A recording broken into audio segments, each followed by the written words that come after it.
সুন্নাত কোরআনে সমাজ নির্মাণে বইয়ের সকল পথ মারিয়ে চলা সুন্নাত দাওয়াতে দিনের পাশাপাশি ইসলাম রক্ষায় হাতে তলোয়ার তোলা সুন্নাত শুধু মনীয় আলাপ সুন্নাত প্রয়োজনে হুঙ্কার গর্জন সুন্নাত শুধু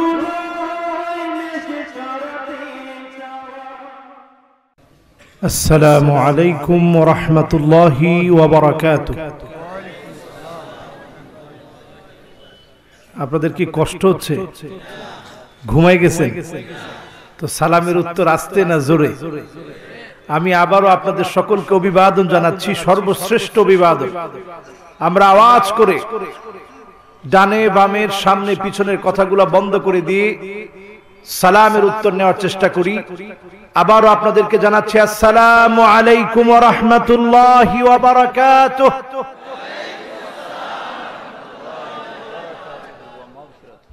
সকলে কেমন আছেন? আর একটু মহব্বত নিয়ে বলি আলহামদুলিল্লাহ। প্রশংসা কার? সে আল্লাহর প্রশংসার নাম নিয়ে আজকের মুতাবাররাক মাহফিল আমরা শুরু করতে চাচ্ছি। ডানে বামে সামনে পিছনে যারা আছেন মেহেরবানি করে সকলে আমরা বসে পড়ি। ইন্নাল হামদালিল্লাহ হামদান ইয়ালিকু বিজালালিহি ওয়া কামালিহি সুবহানাহু ওয়া তাআলা লাহুল হামদু ফিল উলা ওয়াল আখিরা ওয়া হুয়া আলা কুল্লি শাইইন কাদির। আল্লাহুম্মা ইন্না নুশহিদুকা ওয়া নুশহিদু মালাইকাতাক وحملة عرشك وجميع خلقك أنك أنت الله لا إله إلا أنت فهو الواحد الأحد ونشهد أن سيدنا وسندنا وحبيب ربنا وطبيبنا وطبيب قلوبنا محمد সকলে পড়ি صلى الله عليه وعلى آله وأصحابه وبارك وسلم الذي أرسله بالحق بشيرا ونذيرا وداعيا إلى الله بإذنه وسراجا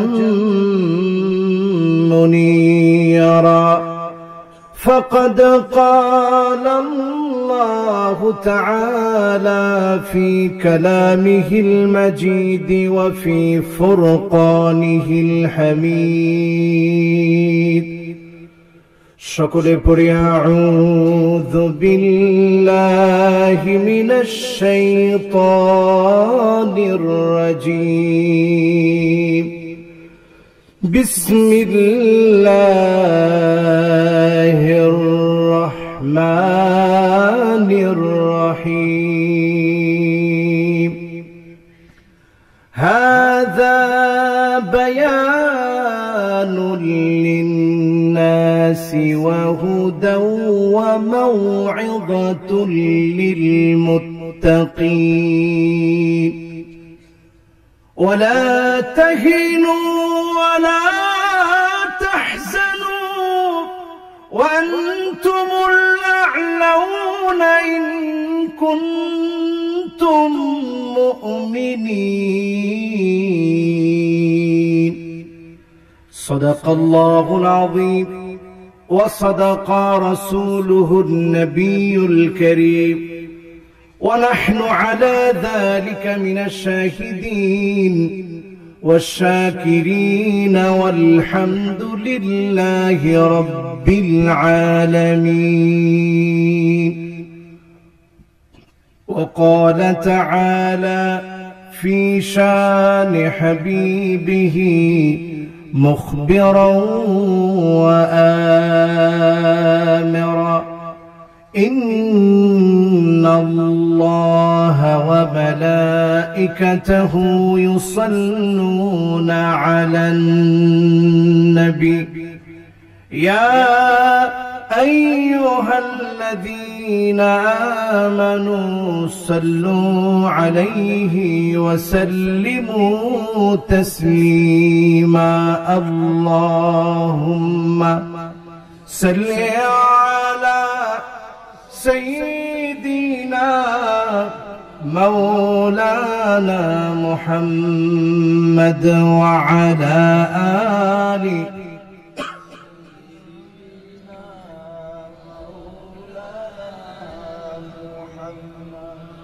নহে সমাপ্ত কর্মমদের অবসর কথা বিশ্রামে উজ্জ্বল হয়ে ফোটে নিয়াজ সুবিমল জ্যোতি তাওহীদের। আল্লাহুম্মা সাল্লি আলা সাইয়্যিদিনা مولانا محمد وعلى آل سيدنا مولانا محمد. মক্কার মদিনাবাসী তারা কত ভাগ্যবান, প্রিয় নবীজির চেহারা দেখে কত কাফির হলো মুসলমান। আল্লাহুম্মা সাল্লি আলা সাইয়্যিদিনা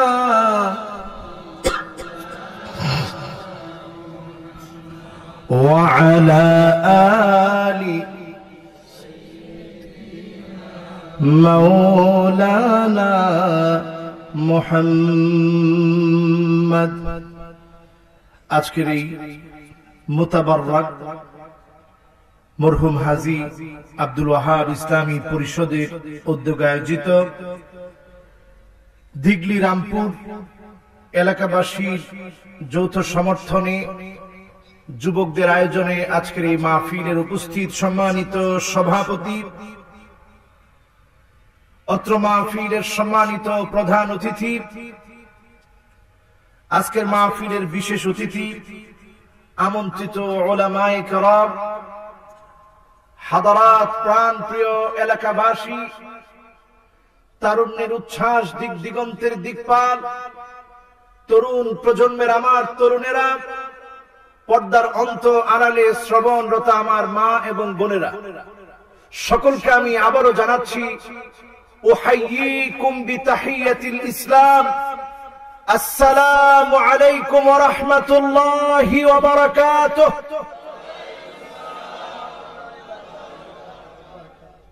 আল্লাহ রাব্বুল আলামিন অত্যন্ত দয়া করে, মায়া করে, মহব্বত করে যাদেরকে তৌফিক এনায়েত করলেন, তারা অশ্লীলতা এবং পাপাচারকে বাদ দিয়ে আজকের কোরআন আল কারীমের মাহফিল শোনার জন্য, তাফসীর শোনার জন্য তারা এসে সমবেত হলো।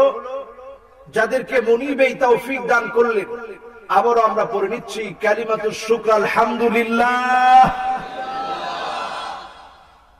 প্রশংসা আল্লাহ পাকের আদায় করার পরে দরুদ ও সালাম পড়ছি বিশ্ব সৃষ্টির প্রধানতম আকর্ষণ, সমস্ত নবী রাসূলগণের মাথার মুকুট, সাইয়্যিদুল মুরসালিন ওয়ান নবিয়্যিন, খাতামুন নবিয়্যিন ওয়াল মুরসালিন, সাইয়্যিদু ওয়ালাদি আদম, মুহাম্মদ ইবনে আব্দুল্লাহ ইবনে আব্দুল মুত্তালিব, হাশিম ইবনে মানাফ ইবনে কিলাব ইবনে মুররা, কাব ইবনে লুয়াই ইবনে ফিহর, মালিক ইবনে নদর ইবনে কেনানা, মুদরাকাত ইবনে ইলিয়াস ইবনে মাআদ ইবনে আদনান, মুহাম্মাদুর রাসূলুল্লাহ সাল্লাল্লাহু আলাইহি ওয়াসাল্লাম।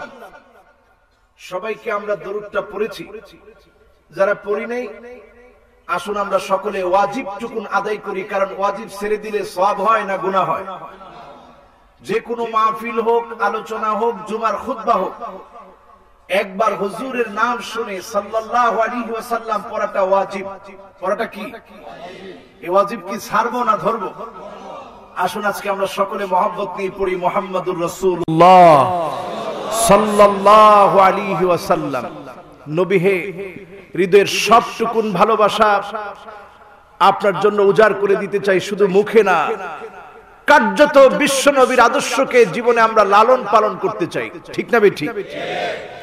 সেই নবীর আদর্শের সৈনিকেরা যারা আজকে বসা, শীতকে উপেক্ষা করে এমন একটা মাঠে আপনারা বসা আছেন যেই মাসে বিগত 5 বছর গানের আয়োজন চলেছে। সবাই তো ঠিক বললেন না? চলছে কিনা? সেই গানের আয়োজনের ভিতরে কোনো বাধা নাই, কোনো বিপত্তি নাই, কোনো রেস্ট্রিকশন নাই, কিন্তু আল্লাহর কোরআনের মাহফিলের ভিতরে বাধা বিপত্তি আছে না নাই? কিন্তু সেই বাধা বিপত্তিকে আপনারা উপেক্ষা করে আজকের এই মাহফিলকে যারা সার্থক করেছেন, বিশেষ করে সুদূর ফ্রান্স থেকে, প্রবাস জীবন থেকে, আল্লাহ তার গোলাম, আমাদের সকলের অত্যন্ত প্রিয় মামুন ভাইকে আল্লাহ রাব্বুল আলামিন এই মাহফিলটি করার পিছনে সে যে শ্রম দিয়েছে, আপনারা যে সহযোগিতা করেছেন, আল্লাহ পাকের কাছে বলবো ফি মিজানে হাসানাতিনা, যেদিন দাড়িপাল্লায় মানুষের আমলগুলো ওজন করা হবে, যেদিন পৃথিবীর কোন নেতা কাজে লাগবে না, কোন নেত্রী কাজে লাগবে না, কেউ কারো কোনো উপকার করতে পারবে না, নবীরা পর্যন্ত ইয়া নাফসি বলবে, একমাত্র নবী তিনি বলবে আল্লাহুম্মা উম্মতি, আল্লাহ আমার উম্মত, আমার উম্মত বলে আমার নবী সেদিন হয়রান পেরেশান হয়ে যাবে, কাঁদতে থাকবে। আল্লাহ বলবে ইরফা রাসাক, নবী হে মাথাটা উঠান, সাল তুতা, যা চাবেন দিয়ে দিব, ইসমা তুশাফা, যাকে শাফাআত করবেন শাফাআতে ধন্য করে জান্নাতি বানায় দিব। আল্লাহু আকবার। যেদিন নবী শাফাআত করে উম্মতদেরকে চিনে চিনে কারা সত্যিকারের উম্মত ছিল তাদেরকে যাচাই বাছাই করে শাফাআতে ধন্য করে জান্নাতের দিকে অগ্রসর হবে, সেই মিছিলে আল্লাহ পাক যেন আমাদেরকে শামিল করে নেয়। বলি আমিন। জোরে বলেন আমিন। জান্নাতে ছোট্ট একটা জায়গা হলেও আল্লাহ পাক যেন এই গোলামদেরকে দান করে, যারা আজকের এই আয়োজক, যারা আজকে শ্রোতা, যারা আমরা এসেছি, প্রত্যেককে আল্লাহ পাক ইখলাসের সাথে কাজগুলো করে মুখলেস হয়ে আল্লাহর জান্নাতে যেন যেতে পারি। বলি আমিন। কোরআনুল কারীম 3 নম্বর সূরা, সূরাটার নাম সূরা আল ইমরান। সকলের পরিচিত না অপরিচিত? এই পরিচিত সূরা, সূরা আল ইমরান। এই সূরা থেকে 138 এবং 139 নম্বর আয়াতে কারীমা আমি তেলাওয়াত করেছি। বিমাশিয়াতিল্লাহি তাআলা ওয়া বিতৌফিকিহি, আল্লাহ পাক যদি তৌফিক দান করে তবেই কোরআন এবং হাদিসের দৃষ্টিভঙ্গি থেকে এই আয়াতে কারীমা দ্বয়ের ব্যাখ্যা করার চেষ্টা আমি করব। বলি ইনশাআল্লাহ। সকলে পড়েন আউযু বিল্লাহি মিনাশ শাইতানির রাজীম। বিসমিল্লাহির রাহমানির রাহিম। হাযা বায়ানুন লিন-নাসি ওয়া হুদাও ওয়া মাউ'িযাতুন লিল-মুত্তাকিন। ولا تهنوا ولا تحزنوا وأنتم الأعلون إن كنتم مؤمنين। সকলে পড়ি সাদাকাল্লাহুল আযীম। আমি বেশি রাত করব না, আপনাদেরকে নিয়ে ইনশাআল্লাহ 1 ঘন্টা থেকে একটু সময় বেশি নিব। কষ্ট হবে আপনাদের? কারা কারা 50% আলোচনা শুনেই বাড়ি চলে যাবেন একটু হাত তুলে দেখান তো দেখি। এখন কিন্তু নির্বাচন একেবারেই সামনে, উল্টা পাল্টা হাত তুলেন না। 50% আলোচনা শুনে চলে গেলে মাহফিলের অবস্থা কি হয়? এবার কারা কারা 60% শুনে চলে যাবেন হাত তুলে দেখান। এরপরও 2-3 জনের হাত উঠছে, এটা মুখ পর্যন্ত নিয়ে ছেড়ে দিচ্ছে, এর বেশি আর দরকার নেই। এবার কারা কারা 100% শুনে যাবেন হাত তুলেন তো দেখি একটু। নারে তাকবীর বলে থেমে গেলেন কেন?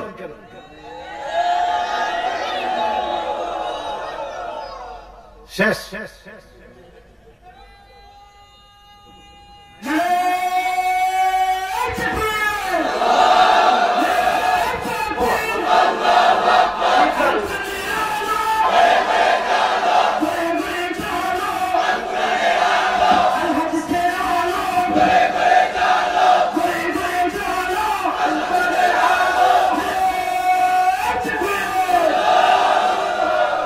এই যে তাকবীর দিলাম কার নামে?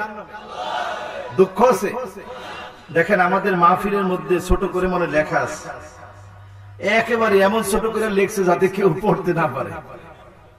দেখেন লেখা নারায়ে তাকবীর আল্লাহু আকবার। মানে কি? নারায়ে মানে বড়ত্ব, নারায়ে মানে ধ্বনি, তাকবীর মানে বড়ত্ব। নারায়ে তাকবীর মানে বড়ত্বের ধ্বনি। বড়ত্বের ধ্বনি কোনটা? জোরে কোন? বড় করে আমরা যেই নামটা ডাক দেই ওই নামটা কি? আরো জোরে বলেন আল্লাহু আকবার।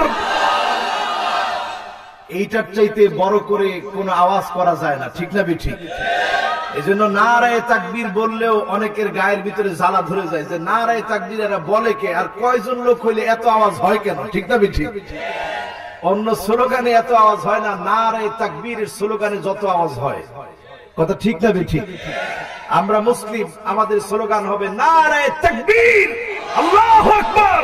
আমাদের স্লোগান হবে লিল্লাহে তাকবীর, জোরে লিল্লাহে তাকবীর।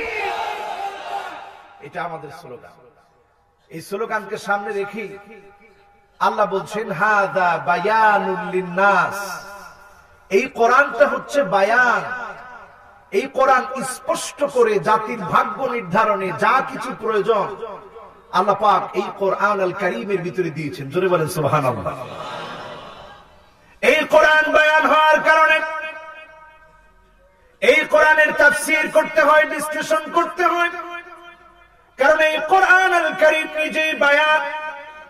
আপনি যখন আল কোরআন আল কারীম পড়বেন আপনি দেখবেন তাফসীরুল কোরআন বিআয়াতিল কোরআন, আল্লাহর কোরআনের একটি আয়াত অন্য আয়াতকে ব্যাখ্যা করে দেয়। জোরে বলেন সুবহানাল্লাহ। কোরআনের একটি আয়াতের ব্যাখ্যা অন্য আয়াতের ভিতরে আল্লাহ পরিষ্কার করে দেন। আল্লাহ নিজেই ঘোষণা করলেন হাযা বায়ানুল লিন্নাস। এই পৃথিবীর যত হিন্দু, যত বৌদ্ধ, যত খ্রিস্টান, যত মুসলমান রয়েছে সব মানুষের জন্য আমি আল্লাহ পাক কোরআনটাকে বায়ান বানিয়ে পাঠিয়ে দিয়েছি। এই কোরআন থেকে যারা গবেষণা করতে এসেছে আল্লাহ রাব্বুল আলামিন ওই মানুষগুলাকে কোরআনের ছাত্র বানায় কোরআনের জন্য কবুল করে নিয়েছে। জোরে বলেন সুবহানাল্লাহ। মরিস বুকাইলি তার দৃষ্টান্ত এই কোরআন থেকে ভুল ধরার জন্য সে নিজেই কালেমা পড়ে মুসলমান হয়ে গিয়েছে। গোটা পৃথিবীতে কোটি কোটি মানুষ মুসলমান হচ্ছে, আল্লাহর কোরআনের ছায়াতলে আসছে।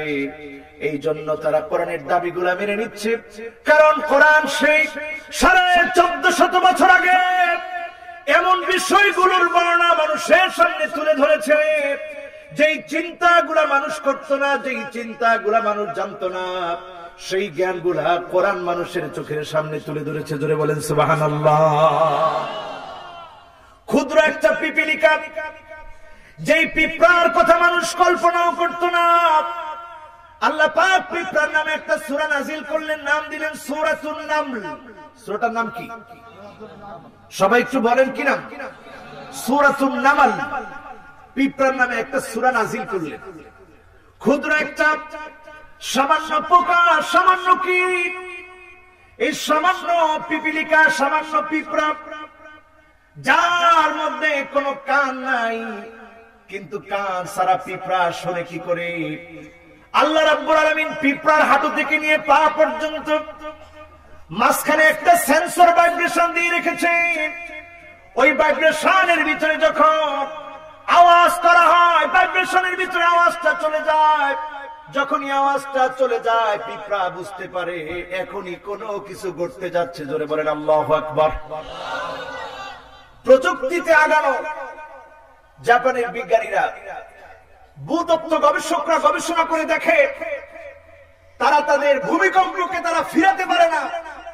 তারা পিঁপড়ার উপরে গবেষণা শুরু করলো। গবেষণা করতে গিয়ে তারা দেখে যে যখনই ভূমিকম্প আসতে নেয়, তারা ডিটেক্টর দিয়ে, যন্ত্র দিয়ে, মেশিন দিয়ে, বর্তমান প্রযুক্তি দিয়ে ভূমিকম্পের অবস্থা, ভূমিকম্প কখন আসবে ওইটা আইডেন্টিফাই করতে না পারলেও পিঁপড়া তার হাঁটু থেকে নিয়ে পা পর্যন্ত মাঝখানে যে সেন্সর আল্লাহ বসায় দিয়েছে, ওই ভাইব্রেশন সেন্সর দিয়ে পিঁপড়া বুঝে ফেলে একটু পরেই ভূমিকম্প আসবে।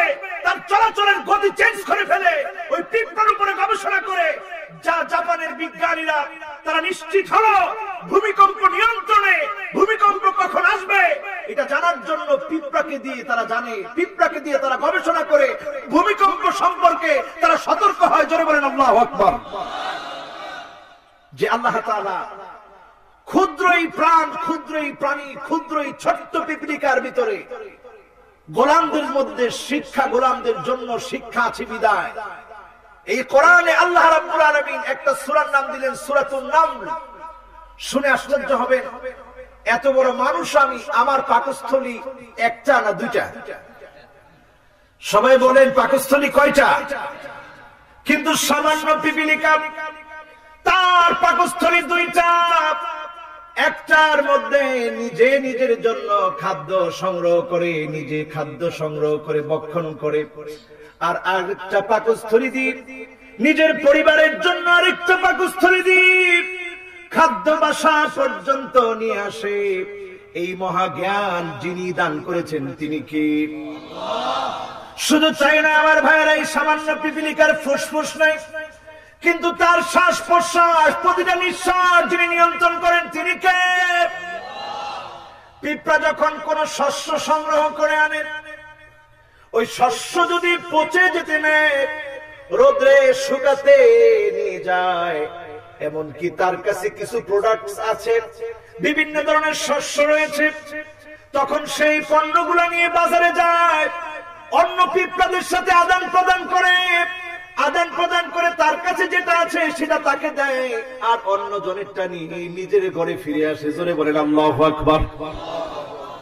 যখন দেখে শিকড় গজাচ্ছে, আল্লাহ পাক তারই ছোট্ট ব্রেনটার ভিতরে দিয়ে দিয়েছে যে এখন শিকড় গজিয়ে যাচ্ছে, দ্রুত তুমি নিচ দিয়ে কেটে দাও, না হলে কয়েকদিন পরে পচে যাবে, শস্য পচে যাবে।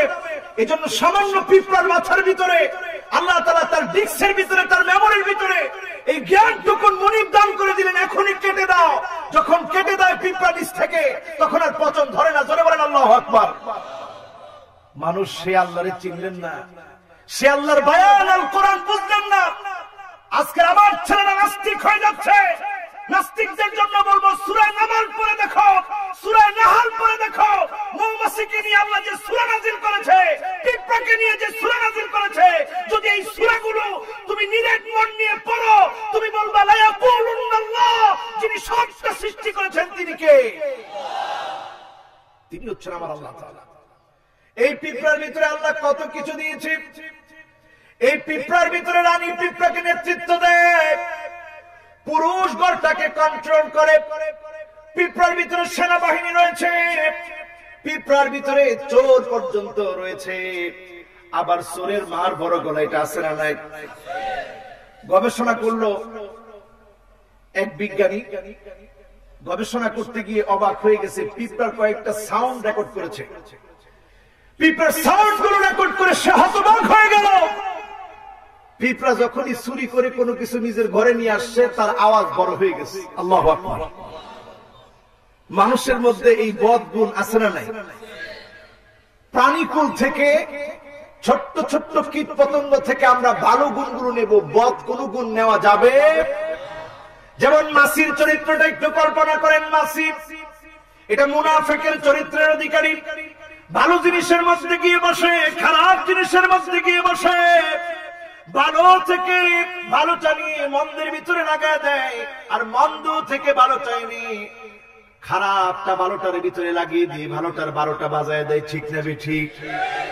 এই চরিত্রের লোক পৃথিবীতে কম না বেশি? এজন্য প্রাণীর মধ্যে থেকে অনেক দৃষ্টান্ত আছে। পিঁপড়ার দৃষ্টান্ত আল্লাহ দিলেন, কোরআনেও দিয়েছেন, বাইবেলেও দিয়েছেন, নিউ টেস্টামেন্টে দিয়েছেন, ওল্ড টেস্টামেন্টে দিয়েছেন। সব ধর্মগ্রন্থে আল্লাহ পিঁপড়ার কথা এই জন্য বলেছেন, তোমরা পরিশ্রমী হও। যখন তোমরা পরিশ্রমী হবে, পরিশ্রমী হলে তোমরা মনে রাখবা আস-সাইয়ু মিন্না ওয়াল ইতমামু মিনাল্লাহ। বিজয় আসার জন্য চেষ্টা করে যাব আমরা, আর চেষ্টার ভিতরে যিনি পরিপূর্ণতা দিয়ে দিবেন তিনি কে? মনে রাখবেন, সর্বক্ষেত্রে যদি বিজয় আপনি অর্জন করতে চান তাহলে আপনাকে কষ্ট করতে হবে, আর ওই কষ্টের পরে যিনি পরিপূর্ণতা দিবেন তিনি কে? চেষ্টার পরে যিনি পরিপূর্ণতা দিবেন তিনি কে? সামনে আমাদের নির্বাচন। নির্বাচন নিয়ে আলেমদের কথা বলা দরকার না? 4-5 জনের দরকার, আর কারো দরকার নেই। জোরে বলেন, দরকার কি দরকার না? এই যে দেখেন আমার সামনে যে কোরআন, এই কোরআনটা যখন আলেমরা বুকে ধারণ করেছে, এমপি হোক মন্ত্রী হোক, সবাই যখন মসজিদে যায়, মসজিদে গিয়ে ইমাম সাহেবকে সামনের দিকে ঠেলে দেয়, হুজুর আপনি নামাজটা পড়ান। ঠিক না বেঠিক? দেয় না?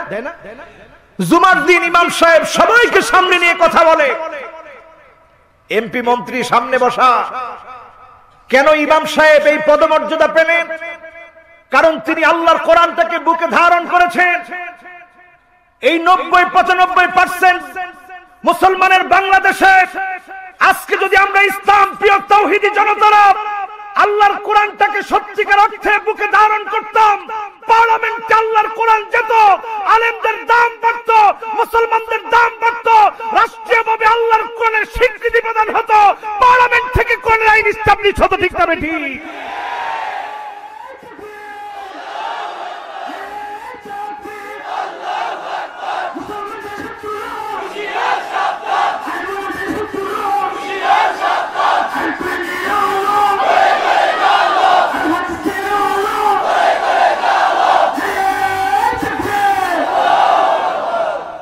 দেখেন আমরা একটা আলো জ্বালাতে চাই, ঘরে ঘরে না পার্লামেন্টে? জোরে বলেন, ঘরে ঘরে না পার্লামেন্টে? বলবেন হুজুর পার্লামেন্টে জ্বালালে লাভ কি আর ঘরে জ্বালাইলে লাভ কি? ঘরে ঘরে জ্বালাইলে প্রত্যেক ঘরে ঘরে গিয়ে আমরা দাওয়াত দিতে দিতে ক্লান্ত হয়ে যাবে। কিন্তু একটা জায়গা যদি শুধু ঠিক হয়ে যায়, ওই পার্লামেন্টে যদি বিগত 47টা বছরে একটা একটা করে আল্লাহর কোরআনের আইনকে যদি পার্লামেন্ট থেকে এস্টাবলিশ করা যেত, সৌদি আরবের চাইতে বাংলাদেশের ভিতরে আল্লাহ পাক অজস্র কল্যাণ দিয়ে দিত। ঠিক না বেঠিক? বেশি না, একটা আইন প্রতি বছর। এরকম খুঁজতে খুঁজতে একটা আইন করে যদি আপনি এস্টাবলিশ করতে থাকতেন বিগত 47টা বছরে, দেখা যেত এই দেশের মানুষ আর চোর নাই, ডাকাত নাই, রাহাজানি, ছিনতাই, হানাহানি, মারামারি, কাটাকাটি নাই। একটা সোনার দেশে এই দেশটা পরিণত হতো। ঠিক না বেঠিক? আল্লাহ রাব্বুল আলামিন সেই কথাই বলছেন, হাযা বায়ানুল লিন্নাস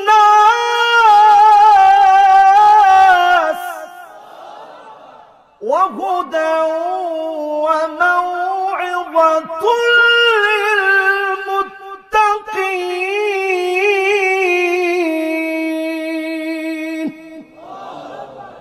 আল্লাহ বললেন এই কোরআনটা বায়ান, এই কোরআনটা হেদায়েত, এই কোরআনটা মুত্তাকিদেরকে ওয়াজ নসিহত দিয়ে, হেদায়েত দিয়ে মুত্তাকিদেরকে আল্লাহ পাক পুত পবিত্র করে দিবে। জোরে কোন সুবহানাল্লাহ। এখন মুত্তাকি কারা? হুয়াল ইহতিরাজু বিতাআতিল্লাহি আন উকুবাতিহি। আল্লাহর সামনে দণ্ডায়মান হতে হবে, বিচার সালিশে আল্লাহর সামনে দাঁড়াতে হবে। এই ভয় যাদের ভিতরে থাকবে তারাই মুত্তাকি। যারা আল্লাহর সামনে দাঁড়ানোর ভয় যাদের কলিজার ভিতরে থাকে তারা জীবন অন্যায় করতে পারে না, ঠিক না বেঠিক? এন্টি করাপশন দিয়ে এই জাতির দুর্নীতি বন্ধ করা যাবে না? যাবে।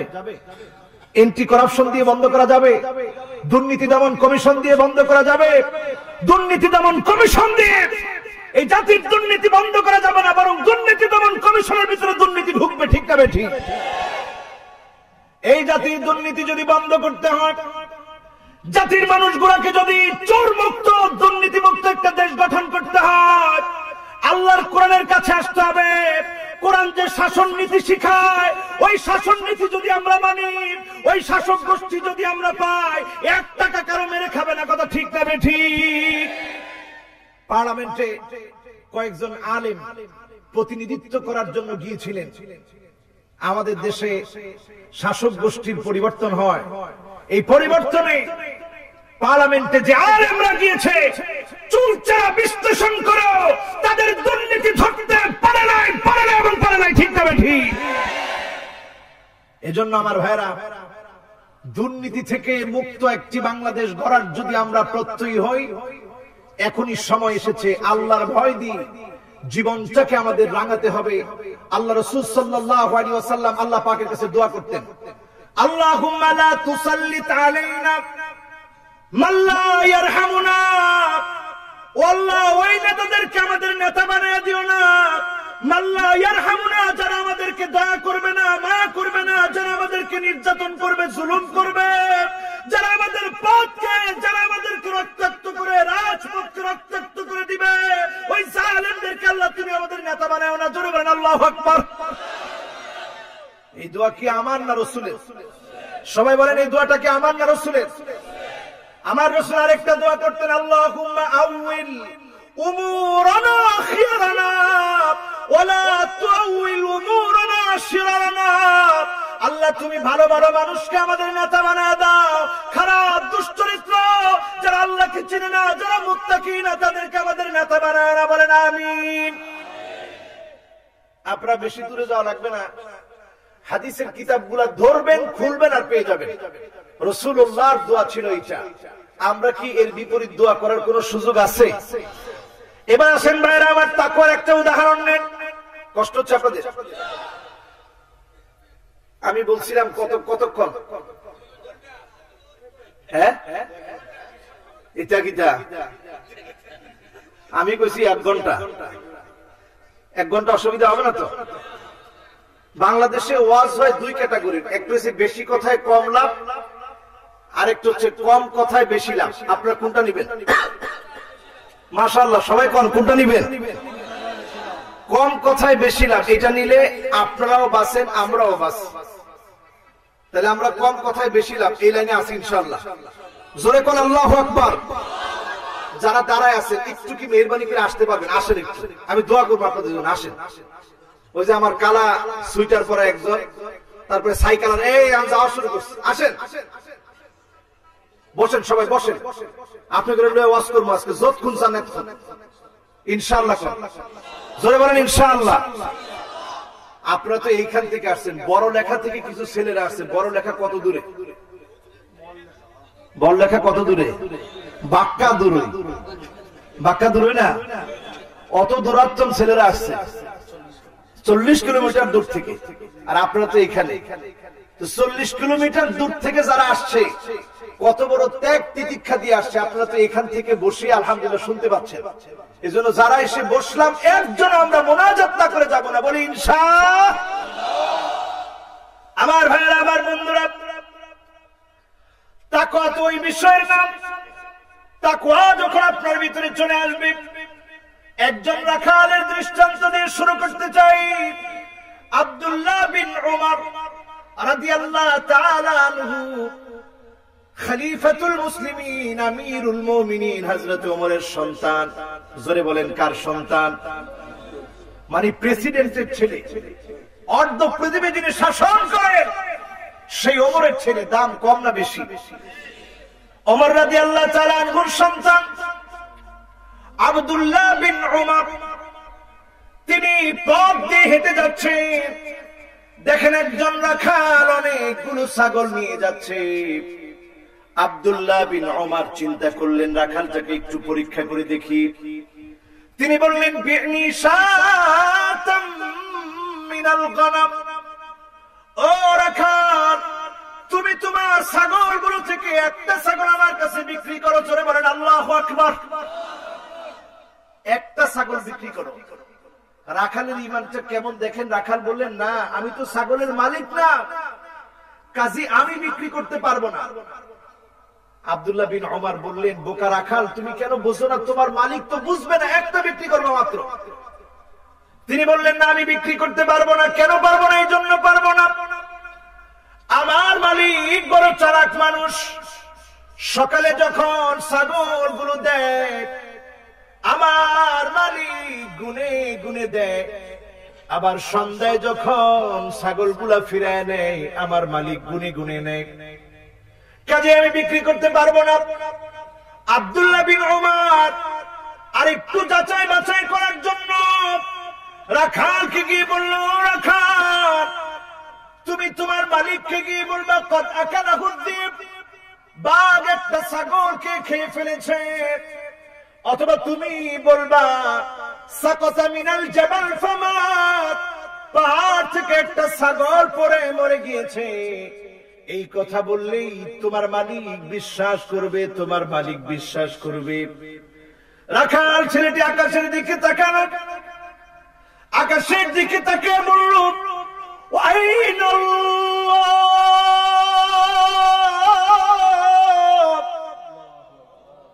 দুনিয়ার মালিকের চোখ ফাঁকি দেওয়া যায়, আমার মালিক আল্লাহর চোখ ফাঁকি দেওয়া যায় না। দুনিয়ার মালিককে গিয়ে যদি আমি বলি একটা ছাগল বাঘে খেয়ে ফেলেছে, নিঃসন্দেহে কোনো সন্দেহ নাই দুনিয়ার মালিক বিশ্বাস করবে। ও আইনাল্লাহ, আমার আল্লাহ কোথায়? আল্লাহর চোখ তো ফাঁকি দেওয়া যায় না। আপনি যদি সমুদ্রের নিচে অন্যায় করেন, যিনি দেখেন তিনি আমার মাওলা, তিনি আমার আল্লাহ। আপনি যদি গোপনে অন্যায় করেন, যিনি দেখেন তিনি আমার আল্লাহ। এই কথা যখন রাখাল বলল ফায়াকুলু মুদ্দাতান তাওয়িলাতান আল্লাহ, আব্দুল্লাহ বিন ওমর লম্বা সময় ধরে আকাশের দিকে তাকায় থাকলেন আর বলতে লাগলেন মালিক তুমি কোথায়, মালিক তুমি কোথায়? তারা একটা পতাকার জন্য লড়াই করেছে, আর মুসলমান আমরা কতটা কপাল পোড়া, আমরা এখন লড়াই করি ব্রাজিলের পতাকার জন্য, আর্জেন্টিনার পতাকার জন্য, এরপরে আরো যত আবি জাবি নাম আছে, রফনা দফনা, যেগুলোর নাম আমরা জানি না, জার্মানির পতাকাকে উড্ডীন করার জন্য আমার মুসলমানের সন্তানরা লড়াই করে, মিছিল করে, সব করে, কিন্তু কালেমার পতাকার জন্য জীবন দেওয়ার জন্য ময়দানে রক্ত দেয়, আল্লাহর কালেমাকে উড্ডীন করে শপথ গ্রহণ করে না। ঠিক না বেঠি? এটা হলো বিশ্বনবীর 1 নম্বর ভবিষ্যৎবাণী।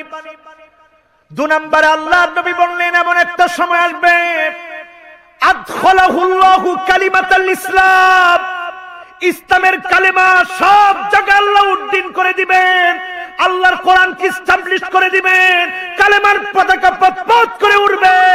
বাইতু মাদারিন ওয়ালা উবারিন, এমন কোন বাড়ি থাকবে না, মাটির ঘর, পাকা ঘর, দালান ঘর, সব ঘরের ভিতরে আল্লাহর কালেমার পতাকা উদ্দিন হবে, আল্লাহর কালেমার পতাকা পথ করে উড়বে। জোরে বলেন আল্লাহু আকবার। সেই সময় কিন্তু আসছে, সেই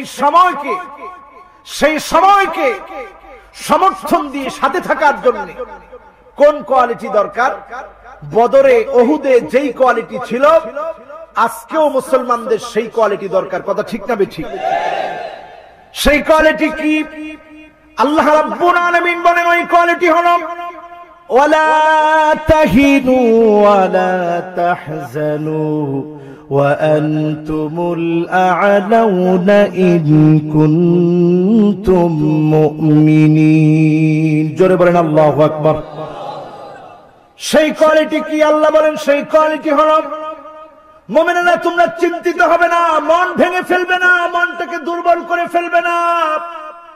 ও আনতুমুল আ'লাউনা ইসমে তাফদীল জমা মুযাক্কারের সিগা। কোন সিগা?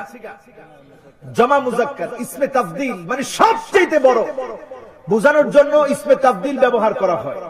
আল্লাহ ব্যবহার করলেন ইসমে তাফদীল, ওয়া আনতুমুল আ'লাউনা, তোমরা সবচেয়ে সেরা, সবচেয়ে দামি, তোমাদের চাইতে দামি কেউ হতে পারে না। ইন কুনতুম মুমিনিন, যদি তোমরা ঈমানদার মুমিন হও, আসন্ন বিজয় তোমাদের আসবে। দুনিয়াতেও তোমরা বিজয়ী হবে, আখিরাতেও তোমরা বিজয়ী হবে। জোরে বলে আল্লাহু আকবার। দুনিয়ার বিজয় আসার জন্য মুমিন হওয়া লাগবে। এখন মুমিন কে? মুমিন তো সে, হাদিসের দিকে আসেন আমার ভাইরা, ইদা সাররাতকা হাসানাতুক ওয়া সাআতকা সাইয়্যাতুক ফাআনতা মুমিন। ভালো কাজ যদি আমাকে আপনাকে আনন্দ দেয়, মন্দ কাজ যদি আমাকে আপনাকে ব্যথিত করে, আল্লাহর হাবিব বললেন তুমি মুমিন, তুমি ঈমানদার, তুমি ঈমানদার। যদি ভালো কাজ আপনাকে আনন্দ না দেয়, মন্দ কাজ যদি আপনাকে ব্যথা না দেয়, আপনি মুমিন হতে পারেন নাই, ঈমানদার হতে পারেন নাই। সাহাবায়ে কেরাম গুনার কাজ হয়ে গেলে শরীরটার ভিতরে জ্বালা ধরে যেত। জোরে বলেন আল্লাহু আকবার। কষ্ট হচ্ছে। সাহাবায়ে কেরাম গুনার কাজ হয়ে গেছে, কি করে গুনাহ থেকে মাফ পাওয়া যায়, জন্য পাগল হয়ে যেতেন।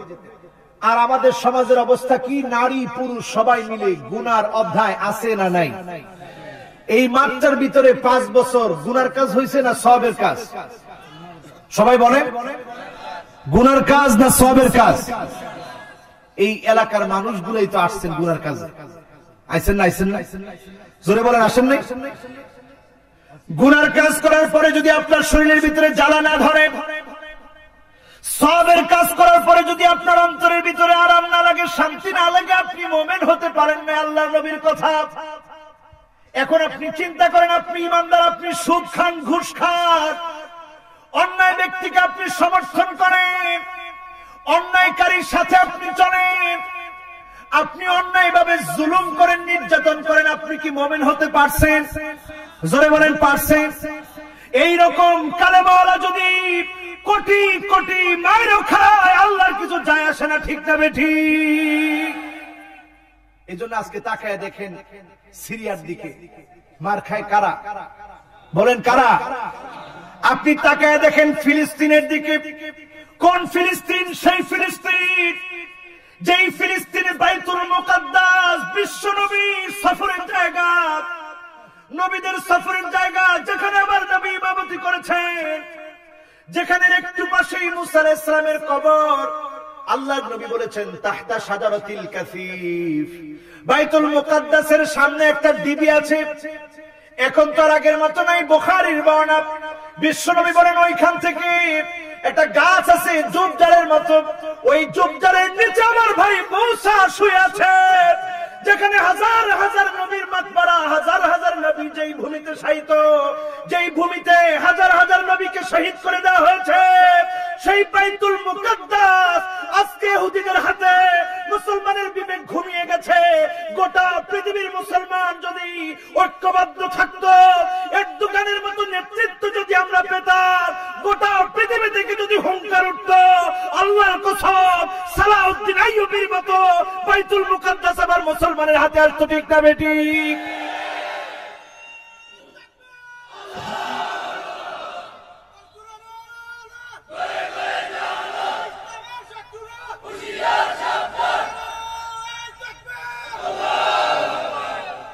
দেখেন এরদোগান নতুন একটা নিয়ম করছে, ফজরের নামাজের সময় যে সমস্ত যুবকরা বা জামাআত নামাজে আসবে, এইভাবে 40 দিন করবে, তাদেরকে একটা সাইকেল কিনে দিবে। সুবহানাল্লাহ।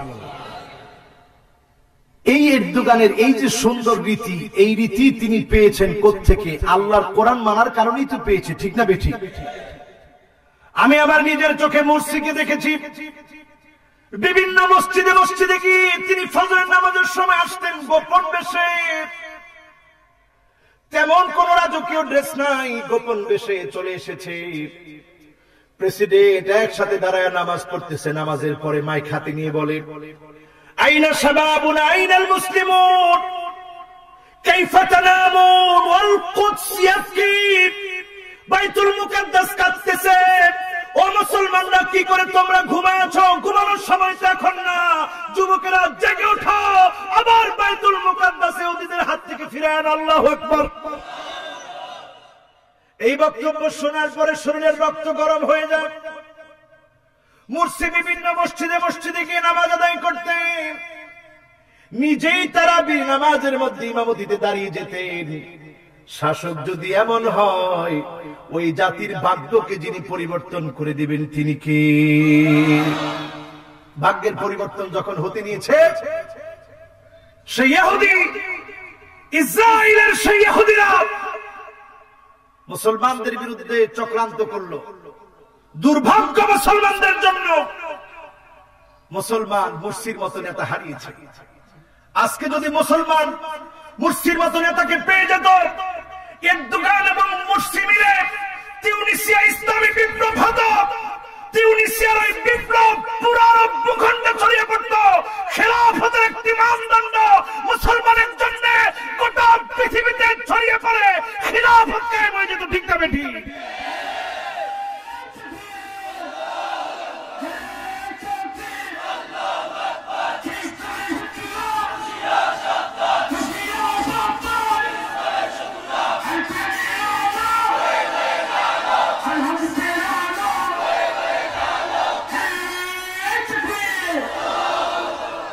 আবার সময় আসছে যখন এই ভারত বিজয় হবে, মুসলমানের হাতে আসবে।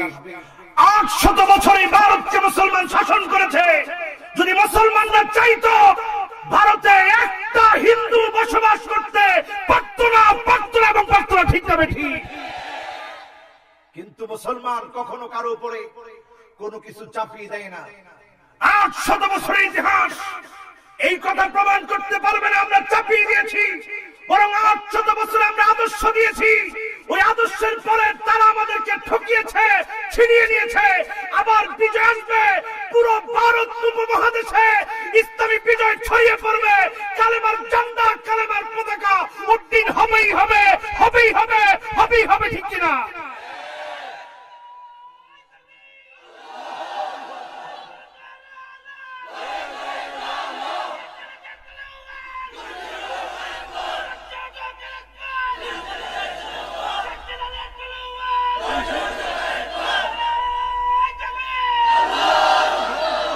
একটি কথা মনে পড়ে গেল, শাহজালালের তলোয়ার।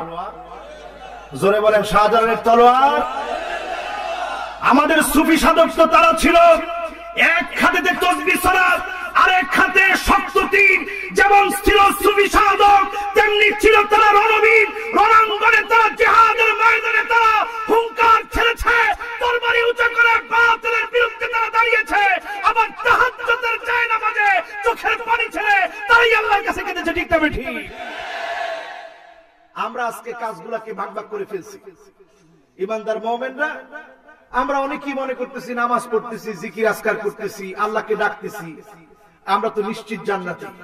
আপনার ভিতরে যদি জিহাদের তামান্না না থাকে, শাহাদাতের তামান্না না থাকে, প্রকৃত পক্ষের ইমানদার আপনি হতে পারেন না। ঠিক না বেঠি? আমার ভাইরা, আমার বন্ধুরা, আমার ভাইরা, আমার বন্ধুরা, মান আরাদা শাহাদাতা বিসিদকি বাল্লাগাহু আল্লাহু মানাজিলাশ শুহাদা ওয়া ইন মাতা আলা ফিরাশিহি। আল্লাহর হাবিব বলেন, শাহাদাতের তামান্না যদি তুমি তোমার বুকে লালন করো, বিছানায় শুয়েও যদি তুমি মারা যাও, আল্লাহ রাব্বুল আলামিন শাহাদাতের দরজা তোমাকে দান করে দিবে। জোরে বলেন সুবহানাল্লাহ। শাহাদাতের মৃত্যু আপনারা কি চান? বদরে যেমন 313 জন সাহাবী আল্লাহর নবীর সাথে থেকে বলেছিল, হে রাসূল আপনি শুনে রাখুন, ইযহাব আনতা ওয়া রাব্বুকা ফাকাতিলা, আপনি আর আপনার রব মিলে লড়াই করবেন। নাহনু মাকুমা মুকাতিলুন, আমরাও প্রাণপণে লড়াই করে জীবন দিয়ে দিব, কিন্তু ইসলাম থেকে এক চুল দূরে সরবো না, সরবো না এবং সরবো না। এমন ছিটেডালা প্রাচীরের মতো অঙ্গীকার নীতিকে আমরা রাজি আছি। কারা কারা রাজি? দুটি হাত তুলে আল্লাহকে দেখান। লিল্লাহি তাকবীর।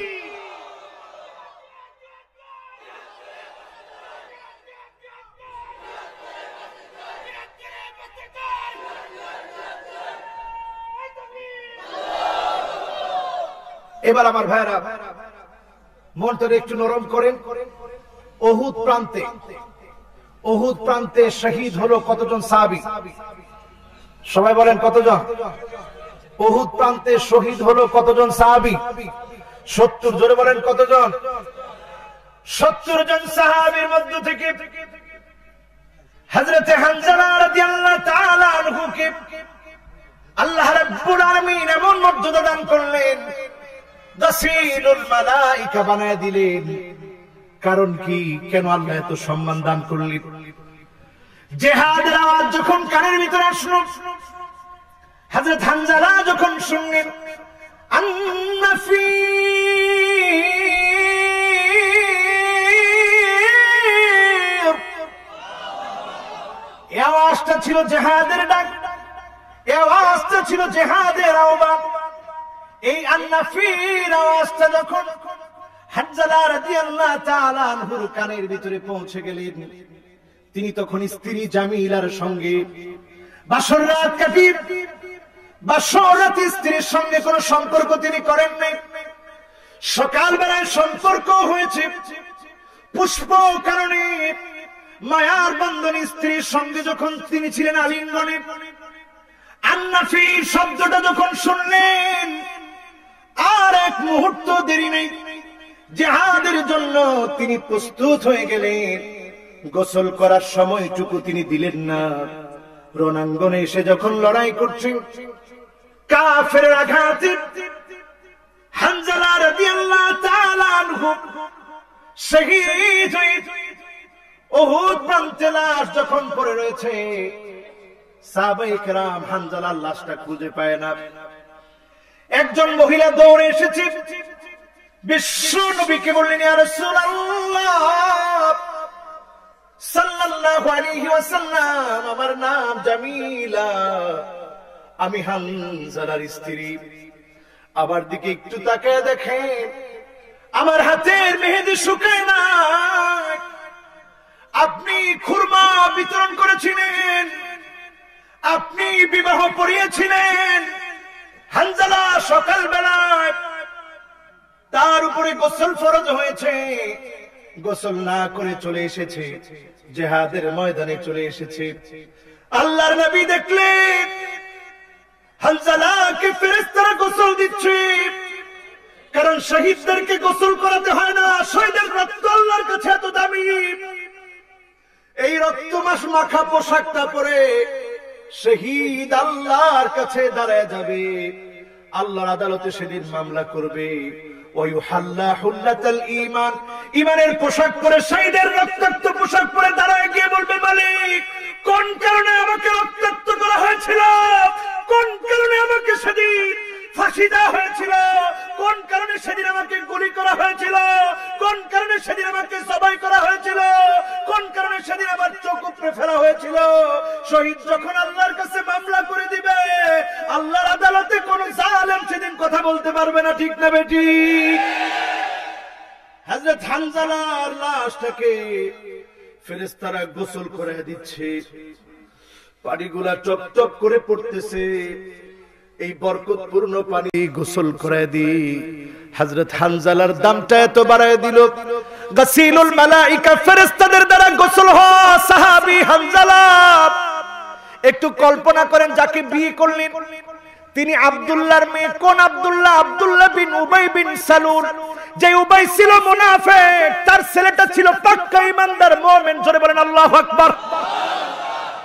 বাপ হচ্ছে মুনাফিকের সর্দার, বাপ 300 জন সৈন্য নিয়ে পালায় গেছে, আর নাতনি জামিলা তার স্বামীকে রণাঙ্গনে পাঠিয়ে দিয়েছে। জিহাদ করার মাধ্যমে হানজালা শহীদ হয়ে গেছে, জামিলা তার স্ত্রী হয়ে আছে। জোরে বলেন আল্লাহু আকবার।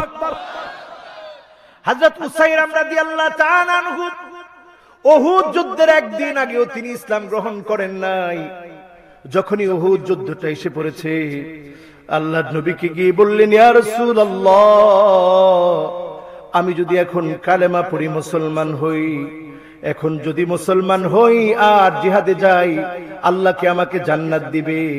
আল্লাহর নবী বললেন, ওই রণাঙ্গনে যদি তুমি শহীদ হয়ে যাও, নিশ্চিত আল্লাহর জান্নাতের মালিক হয়ে যাবে।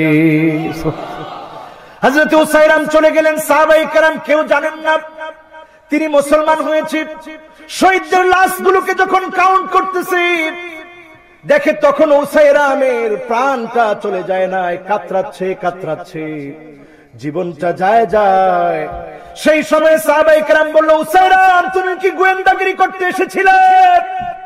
তুমি কি গোয়েন্দাগিরি করার জন্য এসেছিলে? তুমি তো মুসলমান হও নাই। উসাইরাম বলল, ইন্নী উহিব্বুল্লাহ ওয়ার রাসূল, আল্লাহ আল্লাহর রাসূলকে আমি ভালোবেসে ঈমান এনেছি, জান্নাতে যাওয়ার জন্য রণাঙ্গনে চলে এসেছি। আল্লাহু আকবার।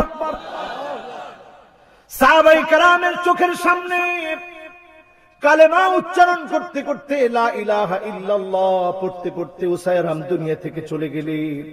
তিনি যখন দুনিয়া থেকে চলে গেলেন, সাহাবায়ে কেরাম মন্তব্য করতে লাগলেন, লাম ইউসাল্লি সালাতান ওয়াহিদা, জীবনে উসাইরিম এক ওয়াক্ত নামাজ পড়ে নাই, ওয়ালাম ইয়াতাসাদদাক বিদিনার, ইসলামের জন্য এক দিনার পরিমাণ দান করে নাই, কিন্তু দাম আল্লাহ কত বাড়িয়ে দিয়েছে, আল্লাহর জান্নাতের মেহমান বানায় উহুদ থেকে আল্লাহ কবুল করে নিয়েছে। জোরে বলেন সুবহানাল্লাহ। শুধু তাই না আমার ভাইরা, মুসআব বিন উমাইর যিনি ছিল আউয়ালুস সাফির ফিল ইসলাম, ইসলামের জন্য প্রথম অ্যাম্বাসিডার, আল্লাহ রাসূলের দূত যিনি বার্তা নিয়ে যেতেন, সেই মুসআব বিন উমাইর উহুদ প্রান্তে শহীদ হয়ে গেলেন।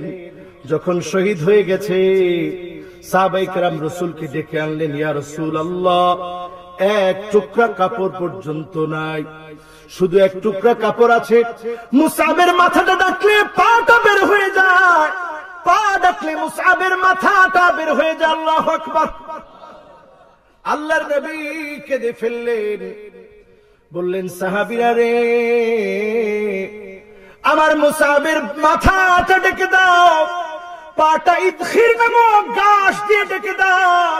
যেই সাহাবীরা ইসলামের জন্য, দ্বীনের জন্য সব দিয়ে গেছে, জীবন দিয়ে গেছে, রক্ত দিয়ে গেছে, কিছুই নেয় নাই, সেই সাহাবীদের উত্তরসূরি আমরা দ্বীনের জন্য জীবন দেওয়ার জন্য তৈয়ার থাকতে হবে, দ্বীনকে বিজয় করার জন্য তৈয়ার থাকতে হবে, বাতিলকে পরাভূত করার জন্য প্রস্তুত থাকতে হবে, জান্নাত নিশ্চিত হয়ে যাবে। ঠিক না ঠিক? আমার ভাইরা, আমার বন্ধুরা, সেজন্য আল্লাহ রাব্বুল আলামিন বলেন, ওয়ালা তাহিনু, মন ভাঙার কোনো কারণ নাই, ওয়ালা তাহজানু, চিন্তিত হওয়ার কোনো কারণ নাই, ওয়া আনতুমুল আ'লাউনা, তোমরাই সবচেয়ে সেরা, সবচেয়ে সেরা। কারণ দুনিয়ার জীবনটা কিছুই না। 50, 60, 70 বছর আপনি কষ্ট করেছেন, আপনি ঠেলাওয়ালা, ভ্যানওয়ালা, রিকশাওয়ালা, দিন মজুর, তাতে কি? আপনি যদি শুধু আল্লাহকে ডাকতে পারেন, আপনার দাম আল্লাহর কাছে এত বেড়ে যাবে, দুটি চক্ষু বন্ধ দেরি হবে, জান্নাত পেতে দেরি হবে না। জোরে বলেন সুবহানাল্লাহ। দুঃখ আছে? জোরে বলেন দুঃখ আছে? জোরে একটা ডাক দেন, বলেন আল্লাহু আকবার। আরো জোরে আল্লাহু আকবার। কষ্ট হচ্ছে? রাত কয়টা? আর বেশি না, আর 15 মিনিট। আলহামদুলিল্লাহ, আমি এমন শ্রোতা খুব বেশি একটা পাই না, একেবারে জিন ধরে বসে শুনতেছি।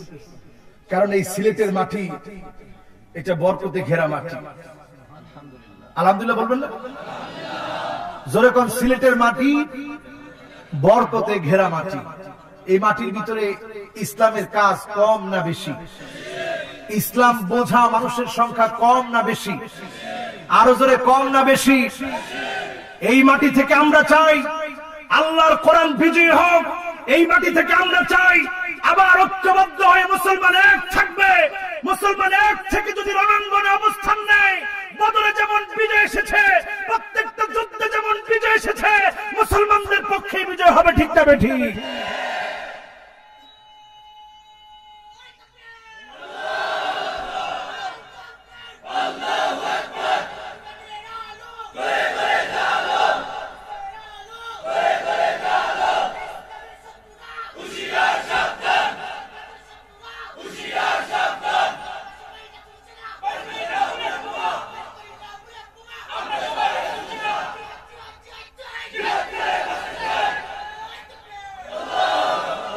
আমার ভাইরা, ভয় আছে?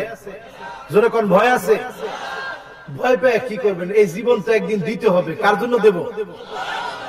কত মানুষে গিয়া শিক্ষিত হওয়ার পরেও গলার দড়ি দেয়, এগোর সে ব্যাক কলার আসেনি, জোরে কর আছে। ঢাকা ইউনিভার্সিটির মতো ইউনিভার্সিটিতে গত 1 মাসে 9 জন ছাত্র আত্মহত্যা করছে। এই জাতি বাচ্চা থেকে কি হোক, 9 জন ছাত্র ঢাকা ইউনিভার্সিটিতে আত্মহত্যা করে শিক্ষাঙ্গনের সম্মান রাখছে না কচু পাতার লগে ধুয়ে দিচ্ছে। 9 জন ছাত্র আত্মহত্যা করছে, গলার দড়ি দিচ্ছে। তখন মনে হয় তো দুঃখ কি? হেরা কয় আমগো মনে দুঃখ হয়েছে, আমগো স্বপ্ন পুরো হইব না, এটা আমরা জানি। জোরে কর নাউজুবিল্লাহ। আল্লাহ বললেন খবরদার, হতাশ তোমাদের জীবনের কাজ নয়। ইন্নামাস সাবরু ইনদামা সাদামাতিল উলা। ঈমানদার মুমিন তো সে যখন সে বিপদে পড়ে যায়, মুসিবতে পড়ে যায়, সে সবর ইখতিয়ার করে নেয়। সে বলে ফাসাবরুন জামিল ওয়াল্লাহুল মুস্তাআন আলা মা তাসিফুন। সবর করা ছাড়া আমার কোনো লাইন নাই, আমি ধৈর্য ধারণ করলাম। নাফিরু মিন কাদারিল্লাহি ইলা কাদারিল্লাহ। আল্লাহ যেই অবস্থায় আমাকে রেখেছে এটা মেনে নেওয়ার নামই হচ্ছে মুমিন। জোরে করে আল্লাহু আকবার। আপনার হাতের ভিতরে যদি এখনই হ্যান্ডকাপ চলে আসে, ওই অবস্থায়ও এই মুসিবত কার উপরে ছেড়ে দিবেন? জোরে বলেন কার উপরে? এটা ইমানদারের কাজ। আর যখন আপনার হাতে হ্যান্ডকাপ আসছে, আপনি কোন ভাই আমারে মাফ করে দেন, আগে যা কইছি সব ভুল কইছি, তাহলে এটা মুনাফিকের কাজ না ইমানদারের কাজ। এজন্য আমার ভাইরা খবরদার, মুমিন হতে পারলে আমাদের জন্য বিজয়, আর যদি মুমিন হতে না পারেন আমাদের জন্য পরাজয়। ঠিক না বেঠিক? সামনে কিন্তু সময় আসতেছে, কিসের সময়? আল্লাহ রাসূল বলতেছে ও নির্বাচনের সময় তো আসতেছে। ঠিক না বেঠিক? নির্বাচন সামনে, কি সবাই বলেন সামনে কি? আমার ভোট আমি দেব, যারে খুশি তারে দেব, তাই নাকি? আমার ভোট আমি দেব, যারে খুশি তারে দেব? বরং আমার ভোট আমি দেব যোগ্য চিন্তা ভাবনা করে, যোগ্য নেতৃত্ব বেছে তারপরেই ভোটটা দেব। ঠিক না বেঠিক?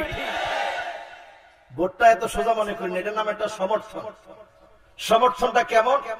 আপনি এমন এক নেতারে ভোট দিলেন, জানা শোনা এই লোকটা একটা লুটতরাজ, একটা সন্ত্রাস, একটা সাদাবাজ, তাইলে সে যত অন্যায় করবে গোনা কিন্তু আপনার কাঁধে আছে। ঠিক না বেঠিক? হাদিসের ভিতরে আসছে ওয়ানুসিবা লাহু লিওয়াউন ওয়ানুসিবা লাহু লিওয়াউন, তাদের পিঠের ভিতরে একটা পতাকা দিব আল্লাহ, দিয়া একটা ব্যানার দিব, দিয়া লিখবো এত টন গম, এত টন ধান, এত টন টিন, এত টন ইট, এগুলো লেখা এরপরে ঝুলাই দিব, দিয়া 70 হের কাঁধে নিতে পারবো না, যারা আছে সবার কাঁধে কাঁধে ভাগ। ঠিক না বেঠিক? আবার ভালো কাজ করে গেছেন, মনে করে মসজিদে টাকা দিয়ে গেছেন, আপনি দিচ্ছেন তো মাত্র 50 টাকা, গিয়া দেখেন জান্নাতে বাড়ি, জিজ্ঞাসা করবেন আল্লাহ এই বাড়ি কোথেকে আসলো? ওই যে জান্নাতের বাড়িটা আসছে এইভাবে। তুমি দুনিয়ার জীবনে 50টি টাকা দিয়ে ইখলাসের সাথে নামের জন্য নয়, তুমি আল্লাহর জন্য দিয়েছিলে, এইটাকে আমি আল্লাহ বাড়ায় দিয়েছি। জোরে বলেন সুবহানাল্লাহ। কেমন বাড়বে জানেন? এই যে জানাজার কি বলি, জানাজার নামাজের মধ্যে আমরা অংশগ্রহণ করি না? জানাজার নামাজে গিয়া অংশগ্রহণ করি। জানাজার নামাজটা পড়লে কি পরিমাণ সওয়াব জানেন? আল্লাহ রাসূল সাল্লাল্লাহু আলাইহি সাল্লাম বললেন ফালাহু কিরাত, যে ব্যক্তি জানাজার নামাজ পড়লো তার জন্য 1 কিরাত পরিমাণ সওয়াব। জোরে বলুন সুবহানাল্লাহ। এরপরে যখন ওই লাশটাকে নিয়ে কবর পর্যন্ত গেল, ফালাহু কিরাতান, 2টা কেরাতান পরিমাণ সওয়াব হবে। সাহাবায়ে কেরাম বললেন ইয়া রাসূলুল্লাহ, কেরাত কি জিনিস আমরা তো বুঝলাম না, আপনারা কি বুঝছেন? আপনারা বুঝছেন? কয়জনে কয় জি। বুঝছেন আপনারা? আপনারা বুঝেন নাই? সাহাবায়ে কেরাম বললেন ইয়া রাসূলুল্লাহ, আমরা তো বুঝি নাই। আল্লাহ নবী বললেন মাসালুল জাবালাইনিল আযীমাইন, জানাজার নামাজ, জানাজার নামাজ যারা আদায় করবে, মাসালুল জাবালাইনিল আযীমাইন, উহুদ পাহাড়টা যত বড়, এত বড় বড় 2টা পাহাড় পরিমাণ সওয়াব আল্লাহ বান্দার আমলনামায় দিয়ে দিবে। এই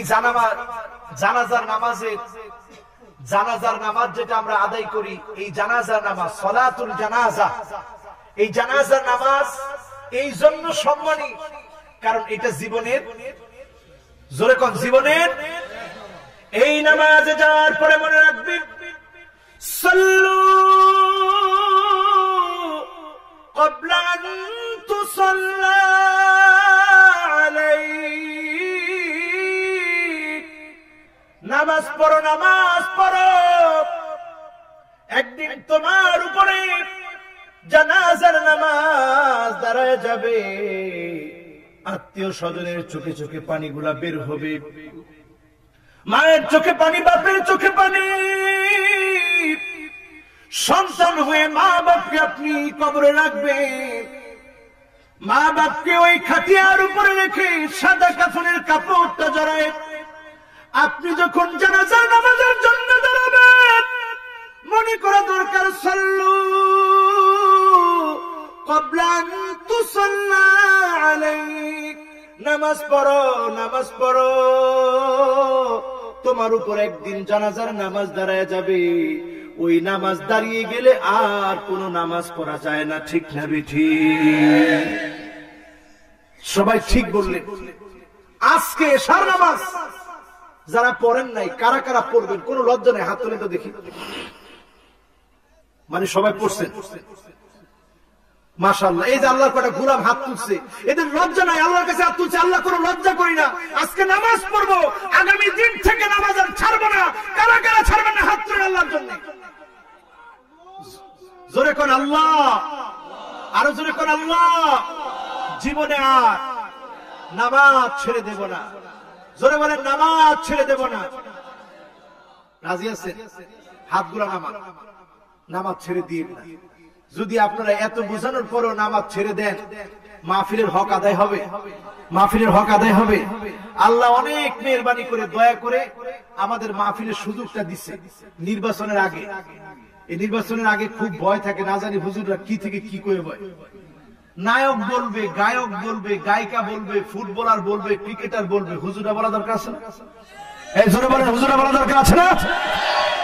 হুজুরা বলা দরকার না। আমরা তো মনে করি হুজুর গো কাজ হয়েছে খালি মসজিদের মধ্যে গিয়ে আল্লাহু আকবার, শেষ। মসজিদ মে যাকে নামাজ পড়ো, মসজিদ মে যাকে নামাজ পড়ো, होटल पे शराब पियो ताकि रहमान भी राजी रहो, शैतान भी नाराजी न हो। কিছু মানুষের কাজ হচ্ছে মসজিদে গিয়ে নামাজ পড়ে, আল্লাহরে খুশি রাখে, আবার মসজিদ থেকে বের হয়ে মদ্যশালায় যায়, অন্যায় করতে যায়। ওইখানে গিয়ে শয়তানকে বলে, শয়তান তুই বেরাস হইস না। ঠিক না বেঠিক? এই আচরণ মুনাফিকের না মুমিনের? জোরে বলেন, মুমিনের না মুনাফিকের? মুমিনের আচরণ হলো এমন, জীবনে কোনদিন অন্যায়ের কাছে যায় না, অন্যায় করে ফেললে শরীরের ভিতরে জ্বালা ধরে যায়। ঠিক না বেঠিক? সাহাবীর নাম মালিক বিন মাইস, অন্যায় করে ফেলেছে, জিনার মতো অন্যায় হয়ে গিয়েছে। রাসূলুল্লাহর কাছে চলে আসলেন, ইয়া রাসূলুল্লাহ তাহিরনি, আপনি আমাকে পবিত্র করে দেন। আল্লাহর নবী বললেন, সাহাবী যাও, বাড়ি চলে যাও, ফাস্তাগফিরিল্লাহ, আল্লাহর কাছে ক্ষমা চাও, আল্লাহ তোমাকে ক্ষমা করে দিবে। জোরে বলেন আল্লাহু আকবার। সাহাবী শরীরের ভিতরে জ্বালা ধরে গেছে, আমি তো বিবাহিত, আমি কি করে এত বড় অন্যায় করলাম, আমার মনে কোনো ক্ষমা নাই, কোনো মাফ নাই। আবার রাসূলুল্লাহর কাছে চলে আসলেন, ইয়া রাসূলুল্লাহ তাহিরনি, আপনি আমাকে পবিত্র করে দিন।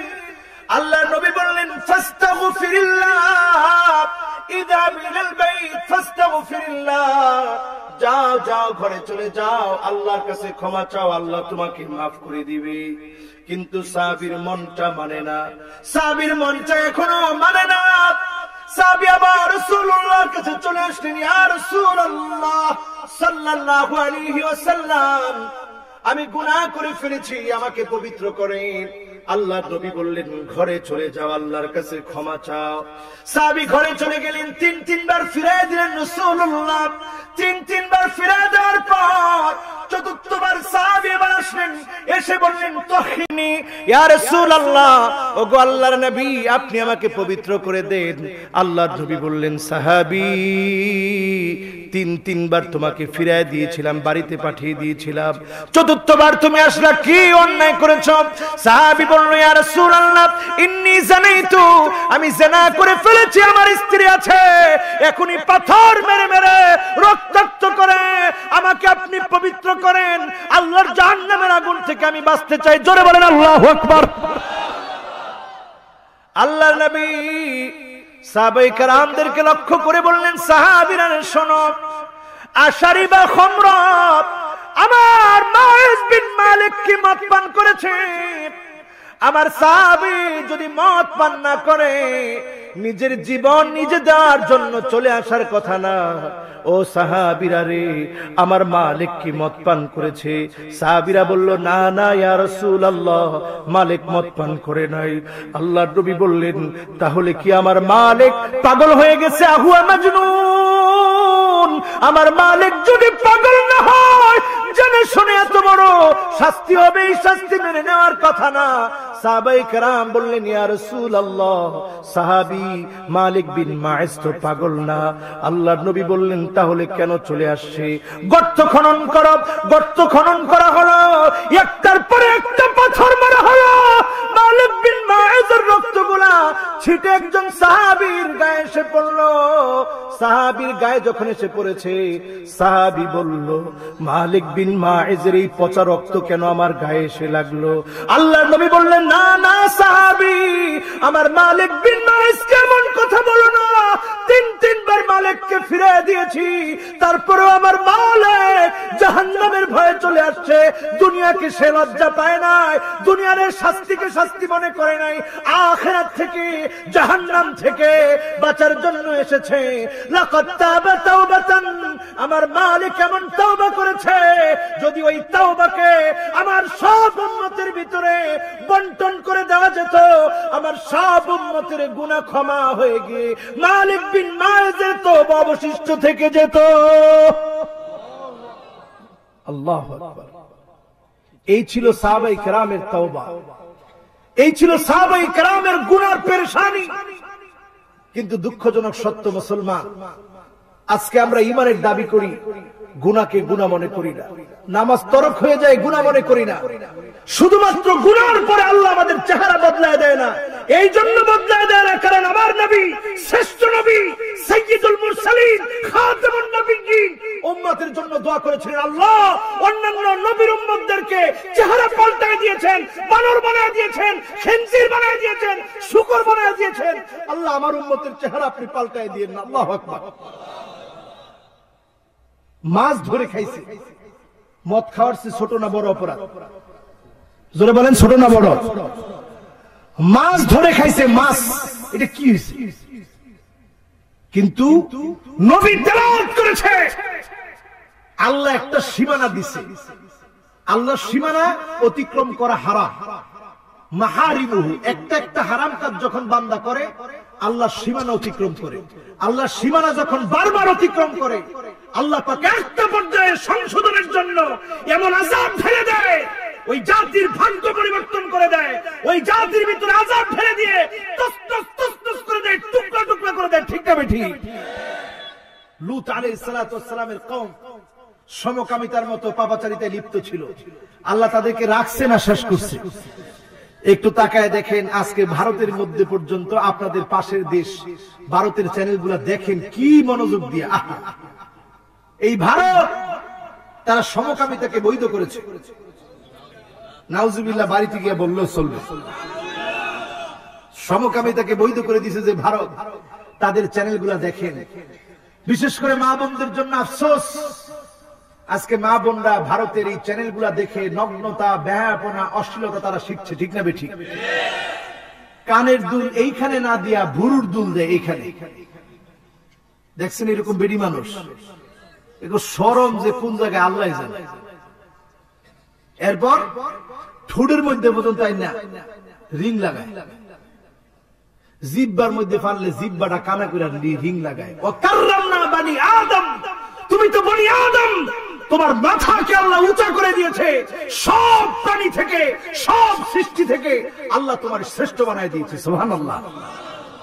ও মুসলমান, পথভ্রষ্ট হবেন না, ঈমানের পথে আসেন, ঈমানের পথে আসেন, কালেমার পথে আসেন। মারামারি, হানাহানি, কাটাকাটি ভুলে যান। আজকে আমরা যদি একজন আরেকজনকে ভাই বানাতে পারতাম, সত্যি আমাদের অবস্থার পরিবর্তন যিনি ঘটিয়ে দিতেন তিনি কে? জোরে বলেন, তিনি কে? আমরা, আমার ভাইয়েরা, পরিবার পরিকল্পনা বুঝি না। কষ্ট হচ্ছে আপনাদের? আপনাদেরকে নিয়ে আওয়াজ করতে ভালো লাগতেছে, নাইলে কিন্তু 12টা বলছিলাম মোনাজাত দিয়ে দিতাম। আর যদি 10টা মিনিট নেই কষ্ট হবে। আমার মনে হয় পার্লামেন্ট সিস্টেমে জি না কতটা জয়যুক্ত হয় নাই, জয়যুক্ত হয় নাই, জয়যুক্ত হয় নাই, কাজে আর ওয়াজ করা যাবে না। এখনো যেমনে যাবে কইছেন, আমি কি সাহস পেতে পারি? 10 মিনিট সাহস পেতে পারি? আগামী 10 মিনিট যা বলবো গোটা জীবনটা পরিবর্তনের জন্য বলবো। রাজি আছেন? 10 মিনিট আমাকে আপনারা দিতে রাজি? যারা রাজি জোরে কোন আল্লাহু আকবার। আমার মনে হয় আল্লাহু আকবারের আওয়াজ বড় হয়েছে, কাজেই 10 মিনিট বলতে পারবো। বলি ইনশাআল্লাহ।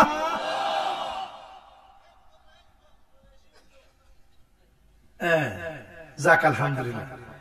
লিখছে হুজুর যারা মাহফিলের বিরোধিতা করছে এগুলোকে হেদায়েতের দোয়া করেন। আমি যেটা লিখছি এটা বইলা ফেললাম। কোন মাহফিলের বিরোধিতা কইরা কোন মুসলমান পার পাইব? জোরে কোন পার পাইব? আহা, মাহফিলের বিরোধিতা করলে হের ফুট হেরে কদিন পরে গলা জব দিব। আছে না? আছে না? মাহফিলের বিরোধিতা করলে তোমার মেয়েটা ঐশীর মতো হবে, মাহফিলের বিরোধিতা করলে তোমার ছেলেটা অমানুষ হবে, কুলাঙ্গার হবে, বেঈমান হবে। তুমি আটকাতে পারবা না, পারবা না, পারবা না। ঠিক না বেটি?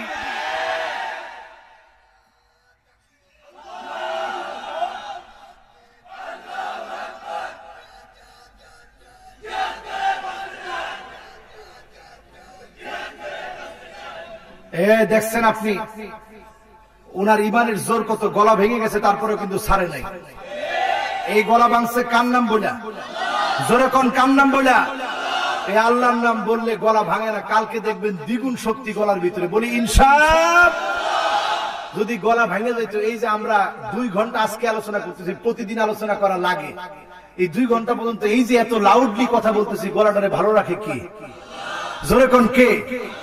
আমি চ্যালেঞ্জ করতে পারি কোন রাজনৈতিক নেতা এমন নাই, আমরা যে লাউডলি কথা বলি এইরকম কথা বলার পরে গলা ঠিক থাকবে এরকম কোন নেতা নাই বাংলাদেশে, বলতে পারবে না। ঠিক না বেঠিক? কিন্তু আমি একা কেন, বাংলাদেশে যারাই ওয়াজ করে এত লাউডলি কথা বলে, আশ্চর্য রকম না? প্রতিদিন মাহফিলে কথা বলে, যে মনিব শক্তি দেয়। এই যে উনি নিজে চিন্তা করতেছে যে এত জোরে কথা কয় কেন? এই হাড়ের ভিতরে যিনি শক্তি দেয় তিনি কে? আল্লাহ। তোমার কাছে বলি, যুগ জমানা পাল্টে দিতে চাই না অনেকজন, এক মানুষই আনতে পারে জাতির জাগরণ। যারা জাতির জাগরণ আনবে, এমন সালাউদ্দিন আইয়ুবী, এমন শাহজালালকে বাংলার মাটিতে আল্লাহ তুমি আমাদেরকে দান করে দিও। বলি আমিন। ভাইরা আমার, শেষ সময় আসছি। ইমানদারদেরকে কিছু দায়িত্ব দিয়ে দিচ্ছে। ইমানদারদের দায়িত্ব হচ্ছে কোরআন তেলাওয়াত করা। জোরে বলেন কি তেলাওয়াত? আজকে যারা সামনে বসা আছেন, যদি আমি জিজ্ঞাসা করি কোরআন তেলাওয়াত পারেন, হাত কম উঠবে না বেশি উঠবে? যিনি পারেন উনি হাত উঠে ফেলেছে। তাহলে কম না বেশি? আরে মুসলমান, একজন সাহাবী বিদ্ধ হয়ে গেছে, রাসূলুল্লাহর কাছে আসছে, ইয়া রাসূলুল্লাহ আকরিনি ইয়া রাসূলুল্লাহ, হে আল্লাহর রাসূল আমি তো বুড়া হয়ে গেছি। কোন কোন সাহাবায়ে কেরাম বলছে ওই সাহাবীর বয়স ছিল 90, কেউ কেউ বলছে 95। তাহলে বয়সটা আমাদের চেয়ে কম না বেশি? এখানে কেউ কি আছেন যার বয়স 90 হয়েছে? হাত তুলে তো দেখি। একজন আছেন যিনি খালি আমার পাশে আছে, ওনার বয়স 90-95 হয় নাই, কিন্তু আমাদের চেয়ে অনেক মুরব্বী। একজন লোক নাই যার বয়স 90-95 হয়েছে। আছেন? 90-95 বয়সের একজন সাহাবী রাসূলুল্লাহ সাল্লাল্লাহু আলাইহি ওয়াসাল্লামের কাছে এসে বলছেন, ইয়া রাসূলুল্লাহ কোরআন থেকে একটু পড়ায় দেন। আল্লাহর নবী বললেন, পড়ো। আলিফ লাম রা। সাহাবী বলতেছে, ইয়া রাসূলুল্লাহ আপনি শুরু করছেন আলিফ লাম রা, এগুলা হুরুফে মুকাত্তাআত, এগুলা হুরুফে মুকাত্তাআত। এগুলা কি? হুরুফে মুকাত্তাআত। হুরুফে মুকাত্তাআত মানে বিচ্ছিন্ন অক্ষর গোষ্ঠীকে দিয়ে, কয়েকটি অক্ষর দিয়ে আল্লাহ পাক একটা আয়াত নাযিল করে দিয়েছে। সুবহানাল্লাহ। এটা কাফেরদের জন্য চ্যালেঞ্জ ছিল। যখন এই আয়াত নাযিল হলো, সাহাবায়ে কেরাম অবাক হয়ে গেলেন, আর কাফেররা দলে দলে এসে মুসলমান হওয়া শুরু করলো। এত আরবি শুনলাম, কিন্তু আলিফ লাম মিম তো জীবনে শুনি নাই। জোরে কোন সুবহানাল্লাহ। ওই সাহাবী বলতেছে, ইয়া রাসূলুল্লাহ, আপনার কাছে আসছি শিখতে, আপনি আলিফ লাম র শুরু করছেন। আমি বুড়া মানুষ, মেধা শক্তি আগের মতো নাই, জিহ্বা ভারী হয়ে গেছে, ঠোঁট ভারী হয়ে গেছে, কেমনে মুখস্থ করব? আল্লাহর নবী বললেন, পড়ো হামিম।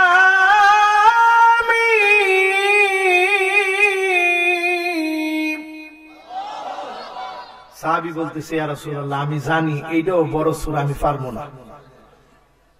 আল্লাহর নবী বললেন, তাহলে পড়ো মুসাব্বিহাত। আল্লাহর তাসবিহ গাওয়া হয়েছে যেই সূরাগুলোর শুরুতে, ওই সূরাগুলো পড়ো।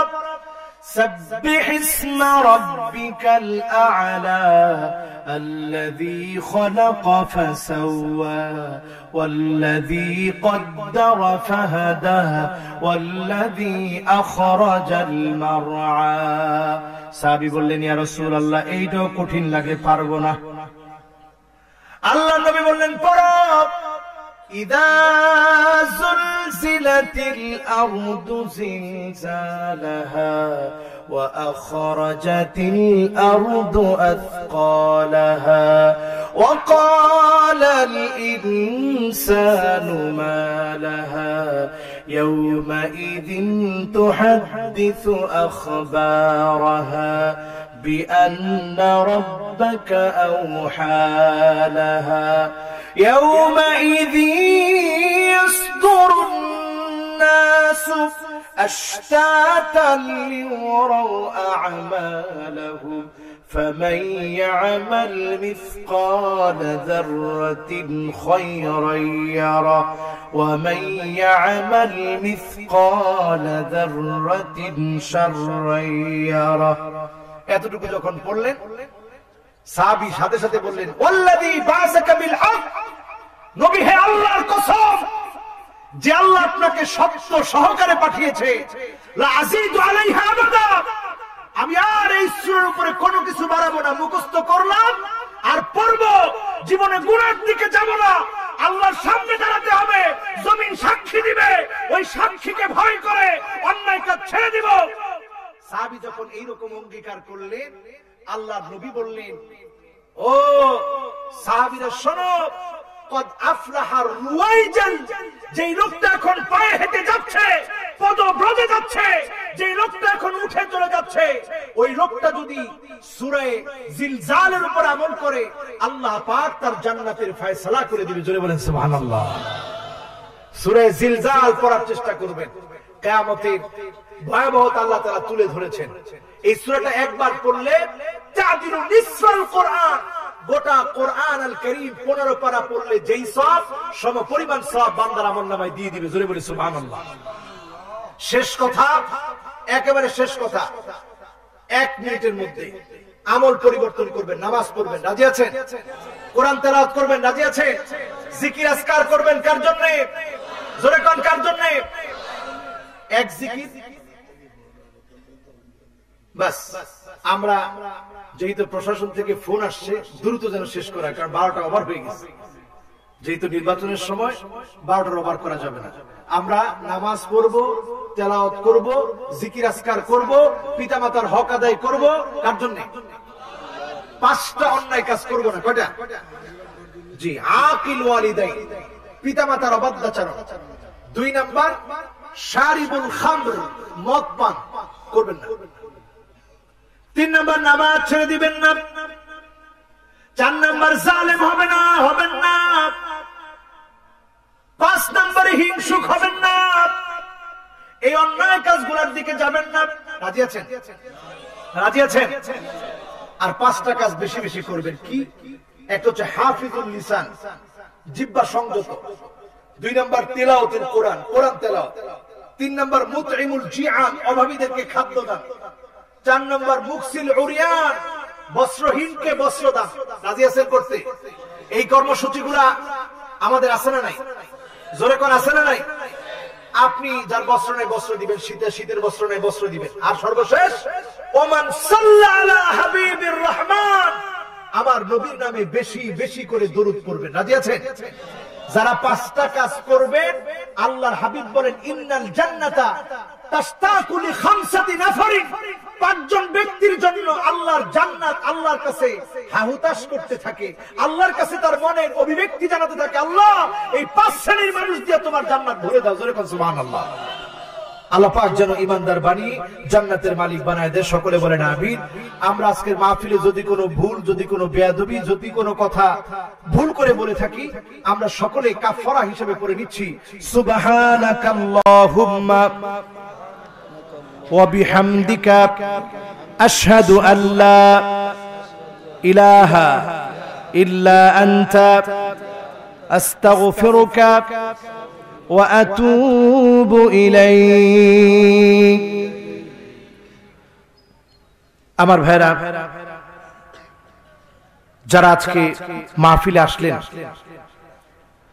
আপনাদের সকলের জন্য আমার মন থেকে দোয়া। আমরা দরুদ শরীফ পড়ে দোয়া করব। বিশেষ করে আপনাদের কাছে দোয়া চাই।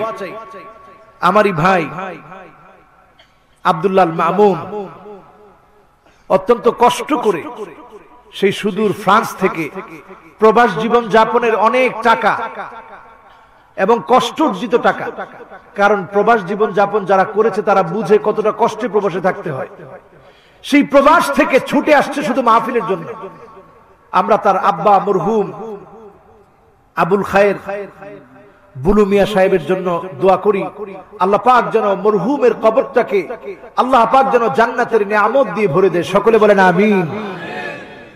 এবং তার আরো আত্মীয়, বিশেষ করে তার দাদাও দুনিয়াতে নাই, তার জন্য আমরা দোয়া করব। এবং যাদের এখানে বসা আত্মীয় স্বজন আব্বা আম্মা দুনিয়া থেকে চলে গেছে, আমরা দোয়া করব। আজকের মাহফিলের সভাপতি জনাব হযরত মাওলানা জালালউদ্দিন সাহেব অসুস্থতার জন্য দোয়া চেয়েছে, বিদেশীদের জন্য দোয়া চাওয়া হয়েছে। আমরা আসেন দোয়ার আগে একবার আমরা দরুদ শরীফ পড়ে এরপরে আমরা মুনাজাতের দিকে যাব। সকলে পড়ি আল্লাহুম্মা সাল্লি আলা মুহাম্মাদিন ওয়া আলা আলি মুহাম্মাদ كما صليت على إبراهيم وعلى آل إبراهيم إنك حميد مجيد اللهم بارك على محمد وعلى آل محمد كما باركت على إبراهيم وعلى آل إبراهيم إنك حميد مجيد একেবারে মনটাকে নরম করে দিই। যারা এখনো দাঁড়ায় আছেন ওদেরকে একটু জায়গা দেন, এদিক দিয়ে একটু জায়গা আছে, একটু মুনাজাতটা বসে করি, একটু মন দিয়ে মুনাজাতটা করি, কষ্ট হবে আপনাদের। আল্লাহুম্মা আমিন। ربنا ظلمنا أنفسنا وإن لم تغفر لنا وترحمنا لنكونن من الخاسرين ربنا لا تزغ قلوبنا بعد إذ هديتنا وهب لنا من لدنك رحمة إنك أنت الوهاب أي مليك গুনার বোঝা কাঁদেনি রাতের গভীরতম অংশে তোমার শাহী আর মকবুল দরবারে গুনাহগাররা দুটি হাত তুলে দিয়েছি।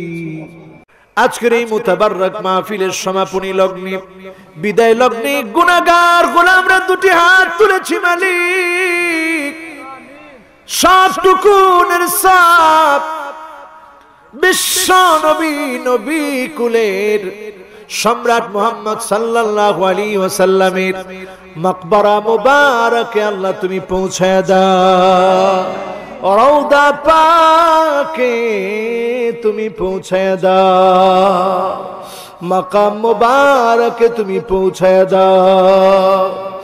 আয় আল্লাহ,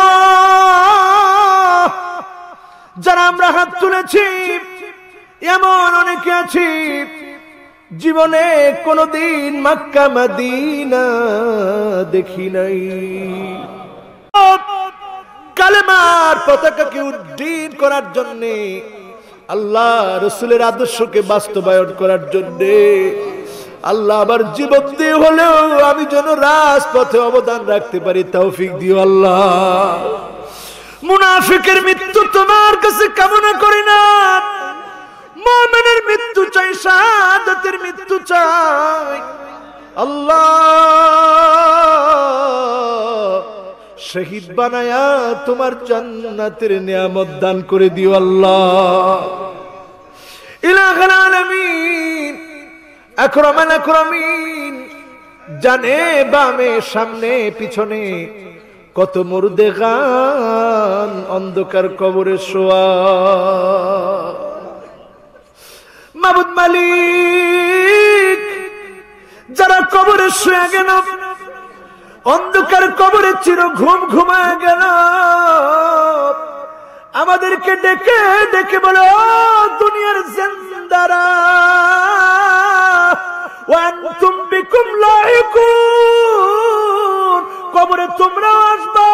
কবর এমন চাপ মারবে, ডানের হাড় গুলো বাম দিকে চলে যাবে, বামের হাড় গুলো ডান দিকে চলে যাবে। আল্লাহ সেই কবরে যাওয়ার আগে আল্লাহ তুমি ইমানদার না বানায়া কবরে ডাক দিও না, নামাজি না বানায়া কবরে ডাক দিও না। আল্লাহ ইমানদার না বানায়া কবরে ডাক দিও না। আল্লাহ এই মুহূর্তে মনে পড়ে যায় জনম দুঃখিনী মায়ের কথা। মাকে কত কষ্ট আমরা দিলাম, দুনিয়াতে আসতে গিয়ে শরীর থেকে 40টা হাড় ভেঙে গেলে যেই পরিমাণ যন্ত্রণা, যেই পরিমাণ কষ্ট হয়, এমন কষ্ট মাকে দিয়ে দুনিয়াতে আসলাম। আল্লাহ এত কষ্ট যে মাকে দিলাম, মা নিজে না খেয়ে আমাদেরকে খাওয়ালো। এই কষ্ট মাকে দিলাম, যখন মাকে একটু ভালোবাসা দিতাম, তার আগে মা অন্ধকার কবরে ঘুমিয়ে গেল। মাকে কবরে রেখে মায়ের কানের দুল, নাকের ফুল, হাতের বালা খুলে আনলাম, কিন্তু মা আপনার গুনাহগুলো খুলে আনতে পারি না। সেই চরম পরম দয়া, পরম শ্রদ্ধা মা অন্ধকার কবরে যাদের ঘুমা আছে, আল্লাহ তুমি কবর গুলাকে জান্নাতের টুকরা বাগান বানাও। আল্লাহ জানি না কার না জানি আব্বা নাই, আমার মামুন ভাইয়ের মতো বাপ অন্ধকার কবরে শুয়ে গেল। সুন্দর বাড়িটা দেখে যেতে পারে নাই, ছেলের টাকা পয়সা সম্মান দেখে যেতে পারে নাই, কবরে ঘুমায় গেছে। আল্লাহ সবচাইতে বেশি ছেলে সন্তান যখন প্রতিষ্ঠিত হয়, বাবার মনটা ভরে যায়। মানুষের কাছে বুক ভরা আনন্দ নিয়ে বলে, জানেন আমার ছেলেটা অনেক ভালো করেছে, সুন্দর ভবিষ্যৎ গড়েছে। আল্লাহ বাপ যাদের অন্ধকার কবরে চলে গেছে, দেখে যেতে পারে না, মালিক আব্বার কবরটা জান্নাতের টুকরা বাগান বানা। সকলে পড়েন রব্বির হামহুমা কামা রব্বায়ানি সগীরা, রব্বির হামহুমা কামা রব্বায়ানি সগীরা। আয় আল্লাহ, আমরা যারা হাত তুললাম, আজকে অনেক যুবকেরা হাত তুলেছে। আল্লাহ অনেকগুলা ভাই হাত তুলছে, হুজুর নামাজ এশার নামাজ পড়িনি, আজকে রাত থেকে শুরু করে দিব।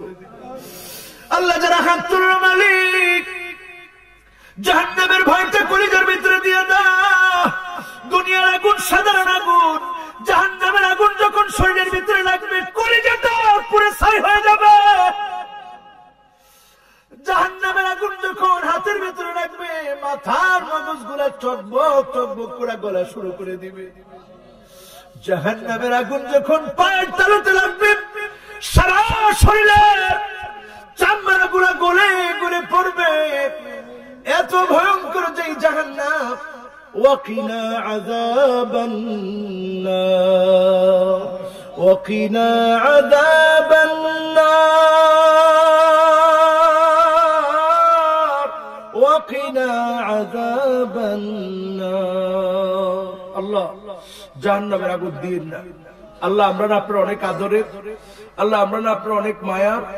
আল্লাহ আমরা চোখ দিয়ে গুনাহ করছি, আল্লাহ আমরা হাত দিয়ে গুনাহ করছি, আল্লাহ আমরা কান দিয়ে গুনাহ করছি, আল্লাহ আমরা জবান দিয়ে গুনাহ করছি। আল্লাহ আজকের এই গভীর রাতে স্বীকার করে নিচ্ছে, আল্লাহ আমরা গুনাহগার, আল্লাহ আমরা গুনাহগার।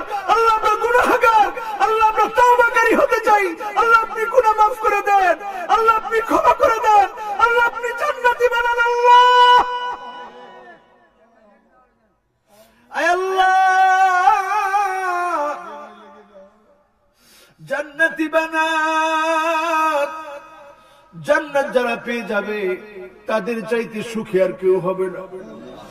দুনিয়ার 60-70 বছরের জন্য ঘুম হারাম করে দিলাম, রাতের পর রাত দিনের পর দিন খেটে ইনকাম করলাম, যে জাহান্নাম কোটি কোটি বিলিয়ন বিলিয়ন যার শুরু আছে শেষ নাই, ওই জীবনটাকে মালিক আপনি সুখময় করে দিন। আল্লাহ অনেকে অসুস্থ দোয়া চেয়েছে, আল্লাহ আপনি তো শাফিউল মুরাদ, যেখানে সব ডাক্তার ফেল, আল্লাহ সেখানে আপনি এক মুহূর্ত চাইলে গোলামটা সুস্থ হয়ে যাবে।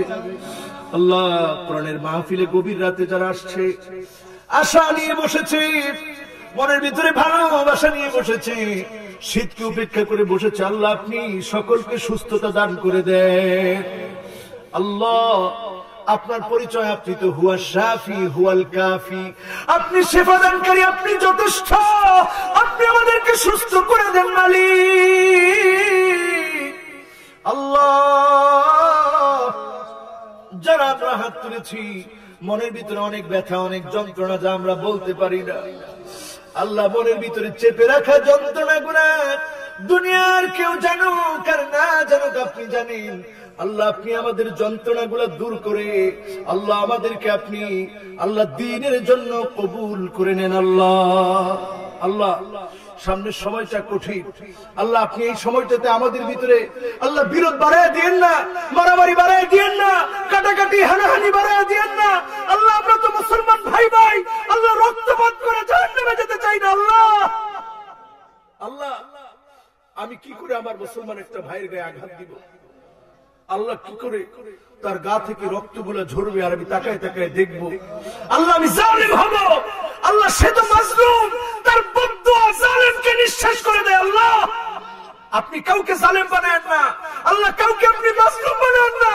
আল্লাহ আপনি বিজয় দান করেন, আল্লাহ আপনি ইসলামকে বিজয় করেন, আল্লাহ কালেমাকে বিজয় করেন, কোরআনকে বিজয় করেন। আল্লাহ আয় আল্লাহ দুনিয়াতে কতদিন আছি আল্লাহ আমরা কেউ জানি না, আল্লাহ কতদিন বাঁচবো কেউ জানি না, হায়াত কতক্ষণ আছে কেউ জানি না, এখনো আমাদের মৃত্যু হতে পারে। আল্লাহ প্রত্যেকটা অজু যখন করি একটু যেন মনের অজান্তে মনে করি মালিক এটা তো শেষ অজু হয়ে যেতে পারে। নামাজে যখন দাঁড়াই মনের ভিতরে আনার চেষ্টা করি মালিক আজকের এই নামাজটা তো জীবনের শেষ নামাজ হয়ে যেতে পারে। আজকের মাহফিলে যারা আসছি এটা মনে করি মালিক আজকের মাহফিলটা জীবনের শেষ মাহফিল হয়ে যেতে পারে। আল্লাহ আমি যদি কোনো বেয়াদবি করে থাকি, ভুল করে থাকি, ভুল বলে থাকি, আল্লাহ জ্ঞানের স্বল্পতার কারণে আল্লাহ তুমি মাফ করে দিও। যতগুলো কথা আল্লাহ আমলের নিয়তে ইখলাসের সাথে বলছি আল্লাহ তুমি একটু মানার তৌফিক দিয়ে নামাজি বানায় দিও। আল্লাহ ডাক দেন, আল্লাহ জোরে ডাক দেন, আল্লাহ বলেন আল্লাহ। আল্লাহ আপনি আরশে আজিম থেকে সব শুনেন, ছোট আওয়াজ শুনেন, বড় আওয়াজ শুনেন, একেবারে মুখে মুখে বললে যেটা কেউ শুনে না আল্লাহ অন্তরে যাওয়ার আগেই তো আপনি শুনে ফেলেন। আল্লাহ আমরা অন্তর থেকে বলতেছি আল্লাহ আমরা ক্ষমা চাই, আপনি ক্ষমা করে দেন। আল্লাহ আপনি আমাদের সকলকে নামাজি বানান। আল্লাহ আমার মামুন ভাইটাকে কবুল করেন। আল্লাহ তার আত্মীয় স্বজন যারা কবরে গেছে আল্লাহ জান্নাতের ফয়সালা করে দেন। আমাদের আত্মীয় স্বজন যারা কবরে গেছে জান্নাতের ফয়সালা করেন। আল্লাহ আমার যুবকদেরকে কবুল করেন, পরীক্ষার্থীদেরকে ভালো রেজাল্ট দান করেন। আল্লাহ প্রত্যেককে ইমানদার বানায় দেন। আল্লাহ আমার বোনদেরকে আল্লাহ দ্বীনের জন্য কবুল করেন। আমার বোনদেরকে খাদিজা, আয়েশা, ফাতেমা রিদওয়ানুল্লাহি আলাইহিন্নার মতো করে কবুল করে নেন। আল্লাহ ইলাহুল আলামিন আকরামান আকরামিন গভীর রাতে যা কিছু চাইলাম অনেক কিছু মনের ভুলে ছুটে গেল। লা তারুদ্দুনা খাইবিন, খালি হাতে শূন্য হাতে ফিরায় দিয়েন না, খালি হাতে শূন্য হাতে ফিরায় দিয়েন না। আল্লাহ অ্যাক্সিডেন্টের মৃত্যু দিয়েন না, ক্যান্সারের মৃত্যু দিয়েন না। আল্লাহ কত রকমের নতুন নতুন রোগ আসতেছে, এরকম রোগের মৃত্যু দিয়েন না। আল্লাহ হার্ট অ্যাটাক করে মৃত্যু দিয়েন না, ব্রেইন স্ট্রোক করে মৃত্যু দিয়েন না। এমন সময় মৃত্যু দিয়েন মালিক যখন আমি কোরআনের কথা বলি, মৃত্যু দিয়ে ধন্য করে দিন মালিক। এমন সময় মৃত্যু দিন যখন আমি সাজদায় গিয়ে তোমার জন্য পড়ি সুবহানা রাব্বিয়াল আ'লা, সুবহানা রাব্বিয়াল আ'লা, দাঁড়িয়ে গিয়ে পড়ি আল্লাহু আকবার, মৃত্যু দিয়ে জান্নাতি বানিয়ে দেন আল্লাহ। ইলাহুল আলামিন গান বাজনা প্রতিরোধ করে যুবকের এই মাহফিলের আয়োজন করেছে। আল্লাহ প্রত্যেকজন যুবককে আপনি কবুল করে নেন আল্লাহ। দুনিয়া থেকে যেদিন চলে যাব, মালাকুল মউত যেদিন পয়গাম নিয়ে হাজির হয়ে যাবে, আল্লাহ আপনি আমাদের সকলকে ঈমানের সাথে কবুল করে নিন আল্লাহ। বিদেশিদের কথা ভুলি নেই, যারা বিদেশ থেকে কষ্ট করে শ্রম দিয়ে বাংলাদেশের উন্নয়নের জন্য রেমিটেন্স গুলা পাঠায়, কষ্টার্জিত টাকা গুলা পাঠায়, বুকে পাথর বেঁধে বিদেশে থাকে, মায়ের চেহারা দেখে না, বাপের চেহারা দেখে না, আত্মীয় স্বজনের চেহারা দেখে না। সেই বিদেশের মাটিতে প্রবাসী তোমার গোলামদেরকে আল্লাহ তুমি ভালো রেখো আল্লাহ। সুখ সমৃদ্ধি, সুখ সমৃদ্ধি, অর্থনৈতিক স্বাবলম্বিতা দান করি আল্লাহ। তুমি মায়ের বুকে, বাবার বুকে, ভাইয়ের বুকে, বোনের বুকে, আত্মীয় স্বজনের কাছে আবার আল্লাহ তুমি ফিরে দেয় দিও আল্লাহ। প্রবাসীদেরকে আল্লাহ তুমি ভালো রেখো, যারা এই মাহফিলে সহযোগিতা করেছে সকলকে কবুল করে নিও। ইলাহুল আলামিন চলে যাওয়ার দাম যেদিন চলে আসবে, মালাকুল মউত ঘরের দুয়ারে যেদিন হাজির হয়ে যাবে, আল্লাহ তুমি জবানে জারি করে দিও মধুর কালেমা লা ইলাহা ইল্লাল্লাহু মুহাম্মাদুর রাসূলুল্লাহ সাল্লাল্লাহু আলাইহি ওয়াসাল্লাম।